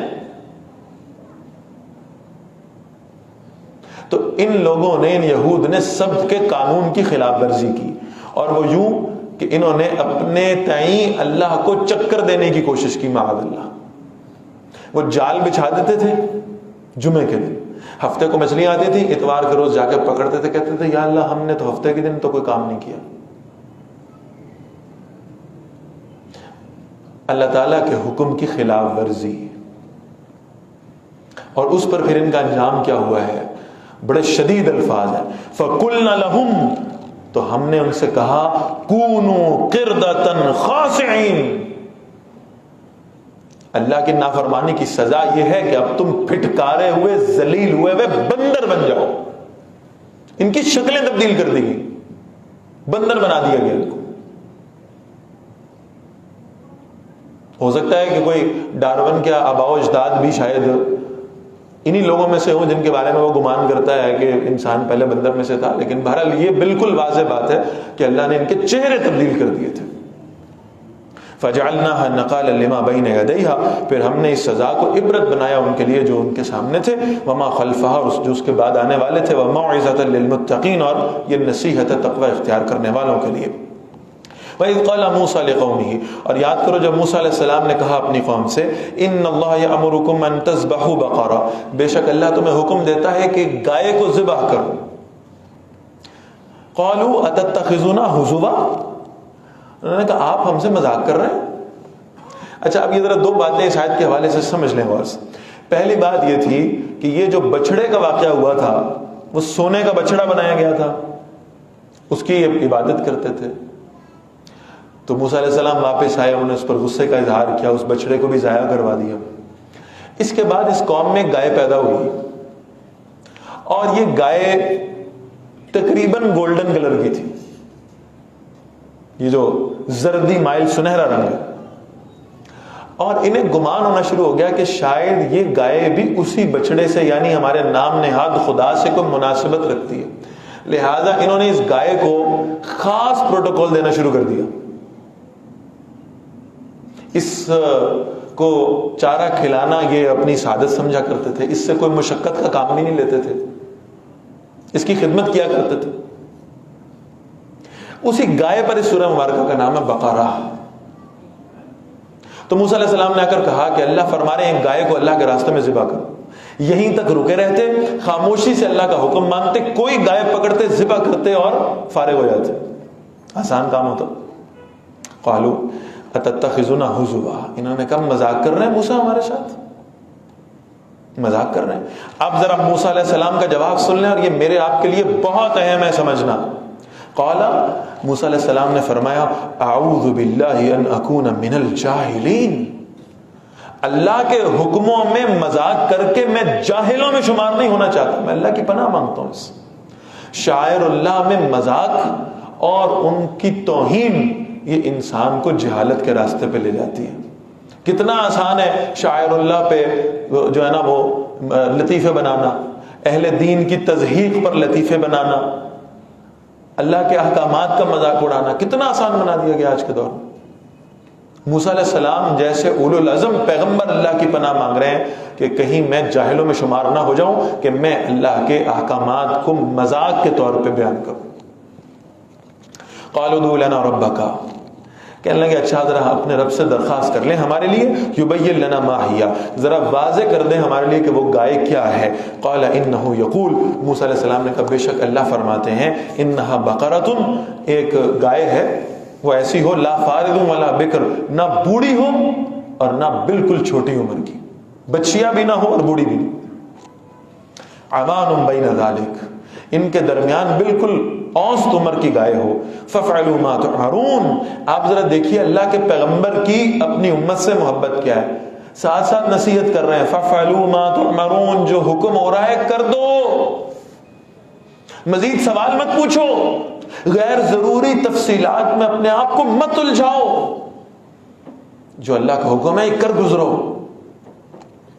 قالوا ادع لنا ربک، کہنے لگے ذرا ایک مرتبہ پھر اللہ سے درخواست کریں. یبین لنا ما لونھا، ذرا ہمارے لیے واضح کر دیں اس گائے کا رنگ کیسا ہو. پہلے عمر کا سوال تھا، اب رنگ کا سوال، ذرا واضح کریں وہ رنگ کیسا ہو اس کا. قال انہ یقول، موسیٰ علیہ السلام نے فرمایا بے شک اللہ فرماتے ہیں انہا بقرۃ صفراء، بے شک وہ زرد رنگ کی گائے، وہی سنہرا رنگ جس کی وجہ سے یہ تشبیہ دے رہے تھے اس گائے کو اس نام نہاد خدا کے ساتھ، اس بچڑے کے ساتھ. اس کو قربان کرنے کا حکم دیا گیا کہ جو شے تمہیں اللہ کی عبادت سے روکے اور تمہیں شرک میں مبتلا کرے اسے اللہ کے راستے میں قربان کر دو. فاقع لونھا، اس کا رنگ گہرا ہے، تسر الناظرین، دیکھنے والوں کو بڑی بھلی لگتی ہے، بڑی خوبصورت لگتی ہے. قالوا ادع لنا ربک، کہنے لگے ذرا اپنے رب سے پھر درخواست کر دیں. یبین لنا ما ہی، ذرا واضح کر دیں کہ ہمارے لیے وہ گائے کیا ہے. اصل میں اس ایک خاص گائے کو یہ اللہ کے راستے میں قربان نہیں کرنا چاہ رہے تھے، اور گھوم کر آئے بہرحال اسی پر ہے. ان البقرۃ تشابہ علینا، بے شک ہمارے لیے گائیں ملتی جلتی سی ہیں. وَإِنَّا إِن شَاءَ اللَّهُ لَمُهْتَدُونَ، بے شک اگر اللہ نے چاہا ہمیں ہمارے سارے سوالوں کا جواب مل گیا پھر ہم ہدایت پہ آ جائیں گے. قال انہ یقول، موسیٰ علیہ السلام نے فرمایا بے شک اللہ فرماتے ہیں انہا بقرۃ لا ذلول تصیر الارض، بے شک وہ گائے ہے جو سدھائی بھی نہیں ہے. ولا تسقی الحرث، اور وہ نہ کھیتی کو پانی دیتی. یعنی میں عرض کر رہا تھا نا کہ اس گائے کو انہوں نے خاص پروٹوکول دیا ہوا تھا، اس سے کوئی محنت بھی نہیں کرتے تھے، اس سے کوئی کام بھی نہیں لیتے تھے. مسلمۃ لا شیء فیہا، بالکل سالم ہے، اس کے اندر کوئی عیب نہیں ہے. قالوا الآن جئت بالحق، کہنے لگے اب آپ صحیح بات لے آئے ہیں، ہم پہنچ گئے اس گائے تک. فذبحوها، اللہ فرما رہے ہیں انہوں نے اس متعین گائے کو ذبح تو کر دیا. وما کادوا یفعلون، لیکن وہ ایسا کرنا چاہتے نہیں تھے. وہ دلوں میں شرک جو ابھی تک جڑیں گاڑے بیٹھا تھا وہ انہیں ایسا کرنے سے روکتا تھا. وَإِذْ قَتَلْتُمْ نَفْسًا، اور یاد کرو جب تم نے ایک شخص کو قتل کر دیا. فَادَّارَأْتُمْ فِيهَا، پھر تم اس کے بارے میں جھگڑا کرنے لگے. قاتل کا پتہ نہیں چل رہا تھا کہ قتل کس نے کیا. واللہ مخرج ما کنتم تکتمون، اور اللہ ظاہر کرنے والا تھا جو تم چھپا رہے تھے. فقلنا اضربوه ببعضها، تو اللہ نے فرمایا اس مقتول کو، یہ جو گائے تم نے ذبح کی نا، اس کے گوشت کے ٹکڑے سے مارو. کذالک یحیی اللہ الموتى، ایسے اللہ مردوں کو زندہ کرتے ہیں. ویریکم آیاتہ، اور اللہ تمہیں اپنی نشانیاں دکھاتے ہیں. لعلکم تعقلون، تاکہ تم سمجھ سکو. اب ذرا غور کریں، یعنی یہ کہا گیا کہ اس گائے کے گوشت کا ایک ٹکڑا جو ہے نا، اس کو اس مردے کے ساتھ ٹچ کرو. انہوں نے ایسے ہی کیا. وہ مردہ چند لمحوں کے لیے زندہ ہوا، اس نے اپنے قاتل کا نام بتایا اور دوبارہ مر گیا. مقصود یہ تھا کہ اللہ ان کے سامنے یہ مثال رکھ سکے کہ اللہ مردوں کو ایسے زندہ کرنے کی طاقت رکھتے ہیں جیسے یہ مردہ زندہ ہوا. اور انہوں نے اس سے کیا گمان لیا، دیکھا ہم کہتے تھے نا یہ گائے بڑی مقدس گائے ہے، اس کے گوشت کے ایک ٹکڑے میں اتنی طاقت ہے کہ مردہ زندہ کر سکے. کہتے تھے نا. وہ جو ہدایت بالکل سامنے نظر آ رہی تھی اس کو لینے کی بجائے بہرحال کسی نہ کسی طریقے سے اس گمراہی کے راستے پہ واپس جانے کی کوشش. فرمایا ثم قست قلوبکم من بعد ذلک، پھر تمہارے دل اس کے بعد سخت ہو گئے. فہی کالحجارہ، اور وہ دل ایسے ہو گئے جیسے پتھر ہوں. او اشد قسوہ، یا پتھر سے بھی زیادہ سختی میں. اس لیے کہ پتھروں کے بارے میں تو میرے رب نے فرمایا اگر ہم اپنا کلام ان پتھروں پر، ان پہاڑوں پر نازل کرتے وہ بھی اللہ کے خوف سے ریزہ ریزہ ہو جاتے. لو انزلنا هذا القرآن على جبل لرأيته خاشعا متصدعا من خشیۃ اللہ. لگتا ہے تمہارے دل تو پتھروں سے بھی زیادہ سخت ہو گئے کہ اللہ کا کلام اب ان پر اثر نہیں کر رہا. وَإِنَّ مِنَ الْحِجَارَةِ لَمَا يَتَفَجَّرُ مِنْهُ الْأَنْهَارُ، یہ جو پتھر ہیں ان میں تو ایسے پتھر بھی ہیں جن کے اندر سے نہریں پھوٹ نکلتی ہیں. تمہارے دلوں سے آنسو نہیں پھوٹتے، تمہارے دلوں پر رقت طاری نہیں ہوتی اللہ کا کلام سن کر. وہ جو اللہ کے رسول فرماتے تھے صلی اللہ علیہ وسلم اتلوا هذا القرآن وابکوا، قرآن کو پڑھا کرو رویا کرو. تمہارے دلوں میں سے آنسو بہنے چاہیے جو تمہاری آنکھوں میں سے باہر نکلے. یہ کیفیت ہونی چاہیے اللہ کا کلام پڑھتا ہے. وَإِن لَّمْ تَبْكُوا فَتُبَاكُوا، اگر اتنے سخت ہو گئے ہو کہ رو نہیں پا رہے تو کم از کم تمہارے چہرے رقت انگیز ہو جانے چاہیے. رونے والے چہرے تو بن جائیں اللہ کا قرآن پڑھ کے. اور اگر یہ بھی نہیں ہو رہا تو شاید تمہارے دل پتھروں سے زیادہ سخت ہو گئے. وَإِنَّ مِنْهَا لَمَّا يَشَّقَّقُ فَيَخْرُجُ مِنْهُ الْمَاءُ، اور ان میں سے یقیناً ایسے بھی ہیں جب پھٹتے ہیں تو ان میں سے پانی بہنے لگتا ہے. وَإِنَّ مِنْهَا لَمَا يَحْبِطُ مِنْ خَشْيَةِ اللَّهِ، اور پھر ان میں سے ایسے بھی ہیں جو اللہ کے سامنے گر پڑتے ہیں اللہ کے خوف سے. وَمَا اللَّهُ بِغَافِلٍ عَمَّا تَعْمَلُونَ، اور جو عمل تم کر رہے ہو اللہ اس سے ہرگز غافل نہیں ہے. أَفَتَطْمَعُونَ أَن يُؤْمِنُوا لَكُمْ، اے مسلمانوں تم یہ امید رکھتے ہو کہ یہ یہودی تمہاری بات مان لیں گے. تمہیں لگتا ہے یہ تمہارے بڑے مخلص ہیں، تمہارے دوست ہیں، تمہارا ساتھ دیں گے کسی مرحلے پر. وَقَدْ كَانَ فَرِيقٌ مِّنْهُمْ، حالانکہ ان میں سے ایک گروہ ایسا ہے، کچھ لوگ، کچھ ایکسپشنل لوگ ایسے ہیں، يَسْمَعُونَ كَلَامَ اللَّهِ، اللہ کا کلام سنتے ہیں، ثُمَّ يُحَرِّفُونَهُ، پھر اسے بدل دیتے ہیں، مِن بَعْدِ مَا عَقَلُوا، اس کے بعد کہ اسے سمجھ لیتے ہیں، وَهُمْ يَعْلَمُونَ، جبکہ وہ اس کو جانتے ہیں. یعنی نیک لوگ بھی ان کے اندر موجود ہیں لیکن کچھ ایسے بھی ہیں جو اللہ کا کلام تبدیل کرنے والے ہیں، سمجھنے کے باوجود اللہ کے کلام کی ایسی تعویلات پیش کرتے ہیں جو ان کے مقاصد کے لیے درست ثابت ہو. وَإِذَا لَقُوا الَّذِينَ آمَنُوا، اور جب یہ یہودی ملتے ہیں ایمان والوں سے، قَالُوا آمَنَّا، کہتے ہم بھی ایمان لائے. وَإِذَا خَلَا بَعْضُهُمْ إِلَىٰ بَعْضٍ، اور جب تنہائی میں ہوتے ہیں دوسروں کے پاس، قَالُوا أَتُحَدِّثُونَهُمْ بِمَا فَتَحَ اللَّهُ عَلَيْكُمْ، کہتے ہیں کیا تم مسلمانوں کو وہ باتیں بتاتے ہو جو اللہ نے تم پر واضح کی ہیں، لِيُحَاجُّوكُمْ بِهِ عِندَ رَبِّكُمْ، تاکہ وہ تم سے جھگڑا کرے تمہارے رب کے پاس. أَفَلَا تَعْقِلُونَ، تو کیا تم سمجھتے نہیں؟ اولا یعلمون، اور کیا وہ جانتے نہیں ہیں، ان اللہ یعلم ما یسرون وما یعلنون، کہ جو کچھ وہ چھپاتے ہیں اور جو کچھ وہ ظاہر کرتے ہیں اللہ تعالیٰ اس سے واقف ہے. ومنہم امیون، ان میں سے بعض ایسے بھی ہیں جو امی ہیں، ان پڑھ ہیں. لا یعلمون الکتاب الا امانیہ، اللہ کی کتاب کو سوائے جھوٹی امیدوں کے کچھ نہیں جانتے. خود ہمارے مسلمانوں کے ہاں کتنی بڑی اکثریت ایسے لوگوں کی موجود ہے جن کے پاس اللہ کی کتاب کا علم نہیں ہے، اپنی امیدوں پر، اپنے خیالات پر، اپنے فائدوں کے لیے اللہ کی کتاب کی تشریحات کرتے ہیں. وَإِنْهُمْ إِلَّا يَظُنُّونَ، اور بس گمان ہے اللہ کے بارے میں جو کرتے جا رہے ہیں. فَوَيْلٌ لِّلَّذِينَ يَكْتُبُونَ الْكِتَابَ بِأَيْدِيهِمْ، ہلاکت ہے ان لوگوں کے لیے جو اپنے ہاتھوں سے فتویٰ لکھتے ہیں، اپنے ہاتھوں سے کوئی رائے لکھتے ہیں. ثم یقولون ھذا من عند اللہ، اور پھر کہتے ہیں یہ اللہ کی طرف سے، اپنی کہی ہوئی بات کو اللہ کی طرف منسوب کر دیتے ہیں، اپنے کسی فتوے کو اللہ کی کتاب کا حصہ بنا دیتے ہیں. لیشتروا به ثمنا قلیلا، کس لیے کہ دنیا کا تھوڑا سا فائدہ حاصل کر سکیں. فویل لهم مما كتبت ایدیہم، تو ہلاکت ہے اس کی وجہ سے جنہوں نے اپنے ہاتھوں سے لکھا اور اسے اللہ کی طرف منسوب کر دیا. وَوَيْلٌ لَّهُم مِّمَّا يَكْسِبُونَ، اور ہلاکت ہے ان کے لیے اس کی وجہ سے جو وہ کمایا کرتے ہیں.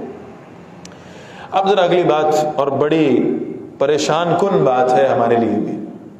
ہو سکتا ہے کہیں خدا نہ خواستہ ہمارے عقیدے بھی اسی قسم کے ہوں. وقالوا، اور یہ یہودی کہتے ہیں، لن تمسنا النار الا ایاما معدودا، یہ آگ ہمیں نہ بس چند دن کے لیے پکڑے گی.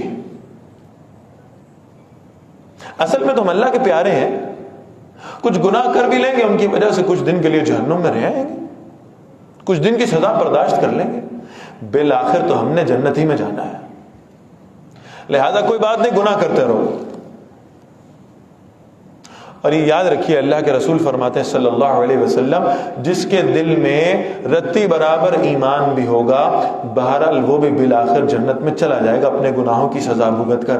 اور اس بات پر، اس عقیدے پر جو بہرحال حق کا عقیدہ ہے کہ اہل ایمان نے بالآخر انشاءاللہ جنت میں جانا ہے، اس کی بنیاد پر اگر انسان اپنے گناہوں کے سلسلے کو دراز کر لے تو کوئی بات نہیں، کچھ دن جہنم میں گزار لیں گے.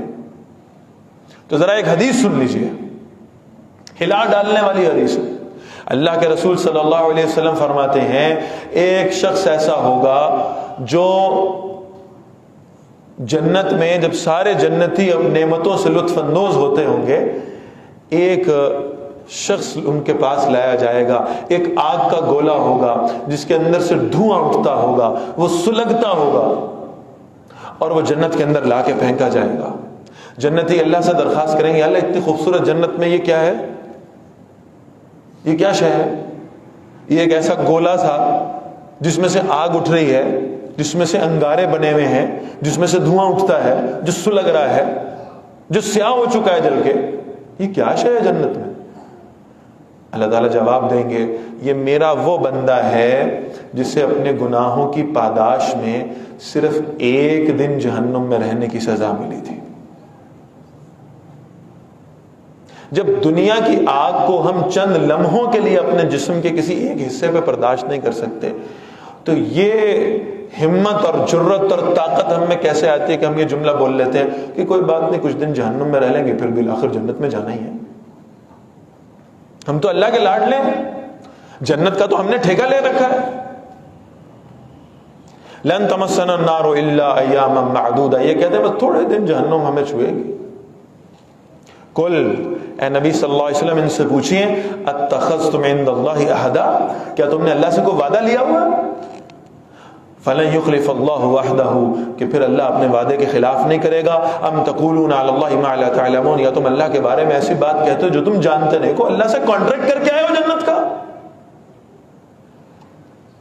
بلا من کسب سیئۃ، کیوں نہیں، جس نے ایک بڑی برائی کما لی، واحاطت به خطیئته، اور پھر اسے اس کی برائی نے گھیر لیا.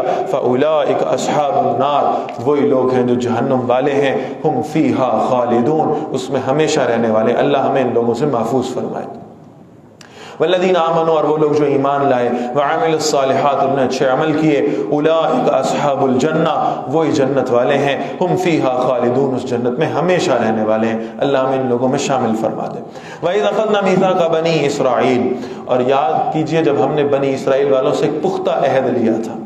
لا تعبدون الا اللہ، وہ وعدہ کیا تھا؟ یہ ذرا وعدوں کی لسٹ سن لیں جو بنی اسرائیل والوں سے لیے گئے تھے. اور یہ سب وعدے تو ہم نے بھی کیے ہیں اللہ سے، اللہ کے رسول سے صلی اللہ علیہ وسلم. پہلا وعدہ لا تعبدون الا اللہ، تم اللہ کے سوا کسی اور کی عبادت نہیں کرو گے. وبالوالدین احسانا، اور تم اپنے والدین کے ساتھ حسن سلوک کرو گے. وذی القربى، اور رشتہ داروں کے ساتھ. والیتامى، اور یتیموں کے ساتھ. والمساکین، اور مسکینوں سے بھی. وقولوا للناس حسنا، اور دیکھو لوگوں سے اچھی بات کہا کرو. حضور فرماتے ہیں صلی اللہ علیہ وسلم اپنی امت سے جب تم بات کرنے لگو تو اچھی بات کہو، ورنہ فحش گوئی سے، بد کلامی سے تو بہتر ہے خاموش رہا کرو. وَأَقِيمُوا الصَّلَاةَ، اور نماز قائم کرو. وَآتُوا الزَّكَاةَ، اور زکوٰۃ ادا کرتے رہو. ثُمَّ تَوَلَّيْتُمْ إِلَّا قَلِيلًا مِّنكُمْ، یہودیوں کو کہا جا رہا ہے، ذرا مسلمانوں کی پرسنٹیج کا اندازہ لگائیے گا. کہا جا رہا ہے تم میں سے بہت کم تھے جو اس وعدے پر برقرار رہے، باقی سب تو پھر گئے تھے. وَأَنْتُمْ مُعْرِضُونَ، اور تم تو ہو ہی اپنے وعدوں سے پھر جانے والے. وَإِذْ أَخَذْنَا مِيثَاقَكُمْ، اور یاد کرو جب ہم نے تم سے پختہ عہد لیا تھا. لَا تَسْفِكُونَ دِمَاءَكُمْ، تم اپنوں کا خون نہیں بہاؤ گے. وَلَا تُخْرِجُونَ أَنفُسَكُم مِّن دِيَارِكُمْ، اور تم اپنوں کو ان کے گھروں سے نکالو گے نہیں. ثُمَّ أَقْرَرْتُمْ، پھر تم نے اس عہد کو قبول کیا. وَأَنْتُمْ تَشْهَدُونَ، اور تم اس کی گواہی دیتے ہو. ثُمَّ أَنْتُمْ هَؤُلَاءِ تَقْتُلُونَ أَنفُسَكُمْ، پھر یہ تم ہی ہو جو اپنوں کو قتل کرتے ہو.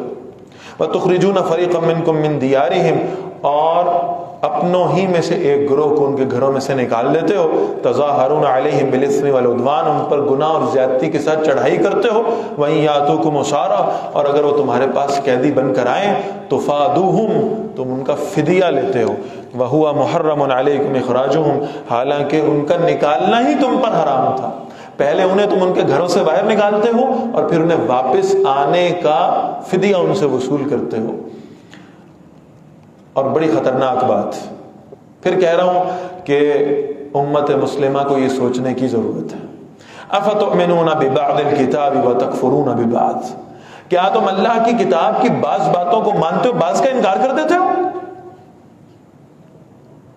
جو باتیں تمہارے کمفرٹ زون میں ہیں، جو تمہیں آسان معلوم ہوتی ہیں، جن پر عمل کرنا تمہیں سہل لگتا ہے، ان کو مان لیتے ہو، اور جو تمہیں مشکل معلوم ہوتی ہیں ان کو چھوڑ دیتے ہو. بھئی نمازیں تو پڑھ رہے ہیں، خوب پڑھ رہے ہیں، لیکن کاروبار سود پہ چل رہا ہے. صدقہ خوب کر رہے ہیں لیکن بے حیائی کے بغیر وقت نہیں گزرتا. اللہ کے راستے میں خرچ کر رہے ہیں، حج اور عمرے کر رہے ہیں، زکوٰۃ بھی ادا کر رہے ہیں، لیکن رشتہ داروں کے ساتھ تعلق توڑے ہوئے ہیں. اپنی مرضی کا دین بنا رکھا ہے تم نے. تم اللہ کی کتاب میں سے وہ باتیں مانو گے جو تمہیں آسان لگیں گی، ان کو چھوڑ دو گے جو تمہیں مشکل لگیں گی. اور اگر تم نے ایسا کیا، فرمایا فما جزاء من يفعل ذلك منكم، تو جو کوئی ایسا کرے گا کہ اللہ کی کتاب کی بعض باتوں کو مانے گا، بعض کا انکار کر دے گا، اس کی سزا کیا ہے؟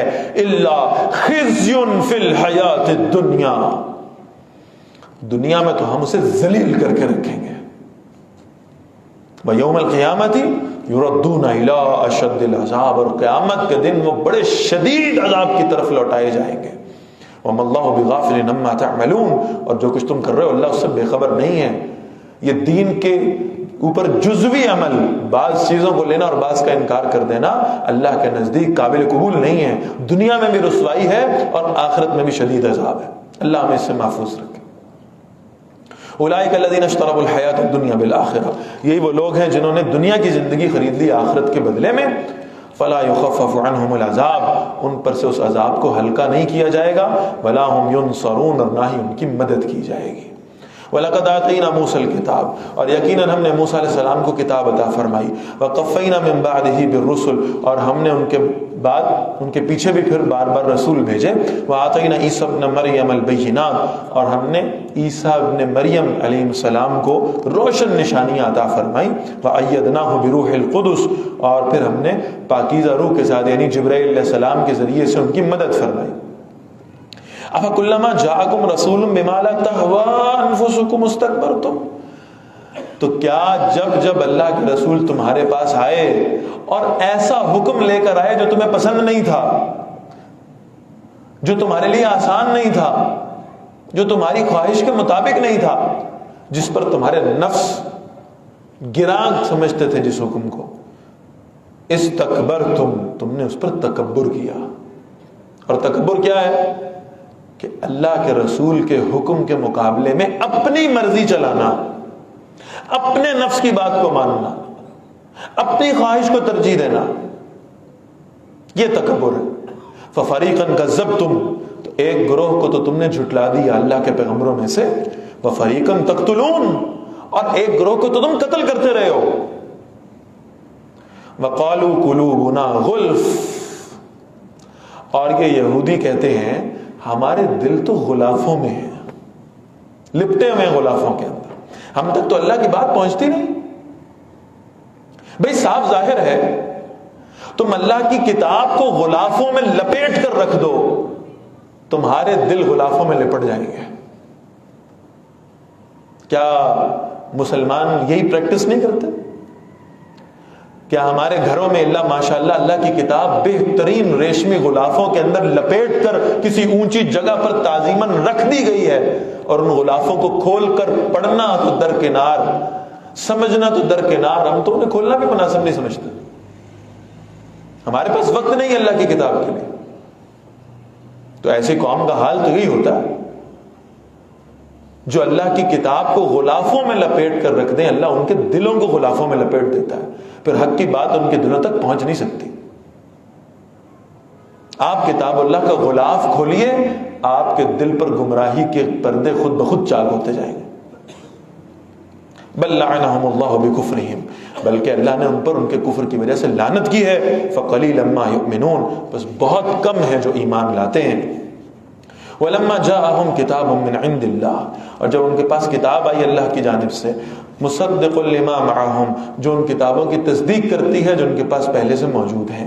وَكَانُوا مِن قَبْلُ يَسْتَفْتِحُونَ عَلَى الَّذِينَ كَفَرُوا، اس سے پہلے وہ فتح مانگا کرتے تھے ان لوگوں کے خلاف جنہوں نے کفر کیا.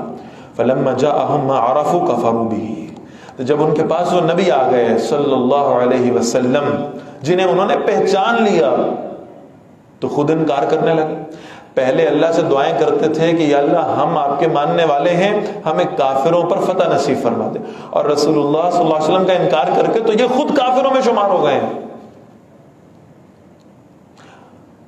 فلعنت اللہ علی الکافرین، تو اللہ کی لعنت ہے ایسے کافروں پر، انکار کرنے والوں پر. بئس ما اشتروا بہ انفسہم، بری ہے وہ چیز جس کا سودا انہوں نے کیا ہے اپنی جان کا، جس کے بدلے میں ان یکفروا بما انزل اللہ، کہ وہ کفر کریں اس کا جو اللہ نے نازل فرمایا ہے. بغیاً، اس ضد کے ساتھ، ان ینزل اللہ من فضلہ، کہ اللہ اس وحی کو اپنے فضل سے نازل کرتا ہے. ضد کیا ہے؟ آپ ذرا اندازہ کیجئے کہ عصبیت انسان کو کتنا تباہ کر دیتی ہے. یہ اپنے گھر چھوڑ کر آئے تھے، یہ مدینہ منورہ کے رہنے والے لوگ نہیں تھے، یہ فلسطین اور مصر سے آئے، آ کر مدینہ میں آباد ہوئے، اور صرف اس لیے آباد ہوئے کہ اس وادی میں وہ نشانیاں ملتی ہیں کہ آخری نبی یہاں تشریف لائیں گے، اور باقاعدہ روایات ملتی ہیں یہود میں سے جو مدینہ میں رہ رہے تھے، کوئی شخص مرنے لگتا تھا تو اپنے بچوں کو بلاتا تھا، وصیت کرتا تھا، کہتا تھا ہم یہاں پر مال کی غرض سے نہیں آئے، ہم یہاں کھیتی باڑی کرنے نہیں آئے، ہم اپنی زمینوں کو، اپنے علاقوں کو چھوڑ کر اس لیے یہاں آئے تھے کہ ہم آخری نبی پر ایمان لانے والے بن سکیں. میں تو مرنے لگا ہوں، میری تو زندگی ختم ہونے لگی ہے، میں تمہیں وصیت کر کے جا رہا ہوں، اگر تمہاری زندگیوں میں وہ آخری نبی تشریف لے آئیں تو تم لازماً ان پر ایمان لے آنا. یہ وصیت کرتے تھے اپنی اولادوں کو. جیسے آج ہمیں وصیت کرنے کی ضرورت ہے کہ خود ہمارے اندر کوئی شوق ہونا چاہیے کہ جب حضرت امام مہدی تشریف لائیں تو ہم ان کے لشکر میں شامل ہونے والے بن جائیں، اور اگر ہماری زندگی میں کام نہ ہو سکے تو کم از کم اپنی اولادوں کو تیار کریں کہ جب اللہ کا دین غالب آئے گا اور جب وہ کائنات وہ خوبصورت منظر اس خلافت کے نظام کو دوبارہ دیکھے گی تو کم از کم اپنے بچوں کو، اپنی اولادوں کی تربیت اس نہج پہ کر جائیں کہ وہ کم از کم اس لشکر میں شامل ہو جانے والے ہوں. تو یہ یہودی اپنی اولادوں کو تلقین کرتے تھے اس آخری نبی پہ ایمان لیں. نبی اکرم صلی اللہ علیہ وسلم تشریف لے آئے اور انہوں نے آپ صلی اللہ علیہ وسلم کو پہچاننے کے بعد انکار کر دیا، بغیاً، ایک ضد کی وجہ سے. اور وہ ضد کیا تھی کہ رسول اللہ صلی اللہ علیہ وسلم وہ ایکسپیکٹ کر رہے تھے یہودی کہ آپ صلی اللہ علیہ وسلم بنی اسرائیل میں سے تشریف لائیں گے، اور نبی اکرم صلی اللہ علیہ وسلم بنی اسرائیل میں سے تشریف لے آئے. یہ عصبیت کہ سارے نبی ہماری نسل میں سے آئے ہیں، ہمارے قبیلے میں سے آئے ہیں، تو وہ آخری نبی جو سب سے زیادہ عظمت والے انہیں بھی ہمارے قبیلے میں سے آنا چاہیے تھا. اس بنیاد پر، اس عصبیت کی وجہ سے، اس ضد کی وجہ سے یہود نے رسول اللہ صلی اللہ علیہ وسلم پر ایمان قبول نہیں کیا. تو اللہ نے اس کا جواب دیا، بھئی یہ اللہ کا فضل ہے، اللہ جس پر چاہے اپنا کلام نازل فرما دے. ان ينزل اللہ من فضلہ علی من یشاء من عبادہ، اللہ اپنے بندوں میں سے جس پر چاہتا ہے یہ فضل عطا فرما دیتا ہے. فباؤوا بغضب علی غضب، پھر وہ غضب پر غضب لے کر لوٹے اللہ کی طرف سے. ایک غضب تو اس بات پر تھا کہ انہوں نے اللہ کی کتاب میں تحریف کر رکھی ہے، اور اب ایک غضب یہ ہوا کہ یہ اللہ کے رسول پر ایمان بھی نہیں لا رہے. وَلِلْكَافِرِينَ عَذَابٌ مُّهِينٌ، اور کافروں کے لیے تو رسوا کر دینے والا عذاب ہے. وَإِذَا قِيلَ لَهُمْ، اور جب ان سے کہا جاتا ہے آمنوا بما انزل اللہ، ایمان لاؤ اس پر جو اللہ نے نازل فرمایا ہے. قالوا، کہتے ہیں نؤمن بما انزل علینا، جناب ہم تو اس پر ایمان لے آئے جو ہم پر نازل ہوا، وہ ہمارے لیے کافی ہے، ہم اپنی تورات پر ایمان رکھتے ہیں. وَيَكْفُرُونَ بِمَا وَرَاءَهُ، اور جو کچھ اس تورات کے علاوہ ہے اس کا ہم انکار کرتے ہیں. بھئی ان سے پوچھا جائے کہ تمہاری تورات اب اصل تورات رہی کہاں ہے؟ تم تو خود اپنے ہاتھوں سے اس میں تحریفیں کر بیٹھے ہو، تبدیلیاں کر بیٹھے ہو.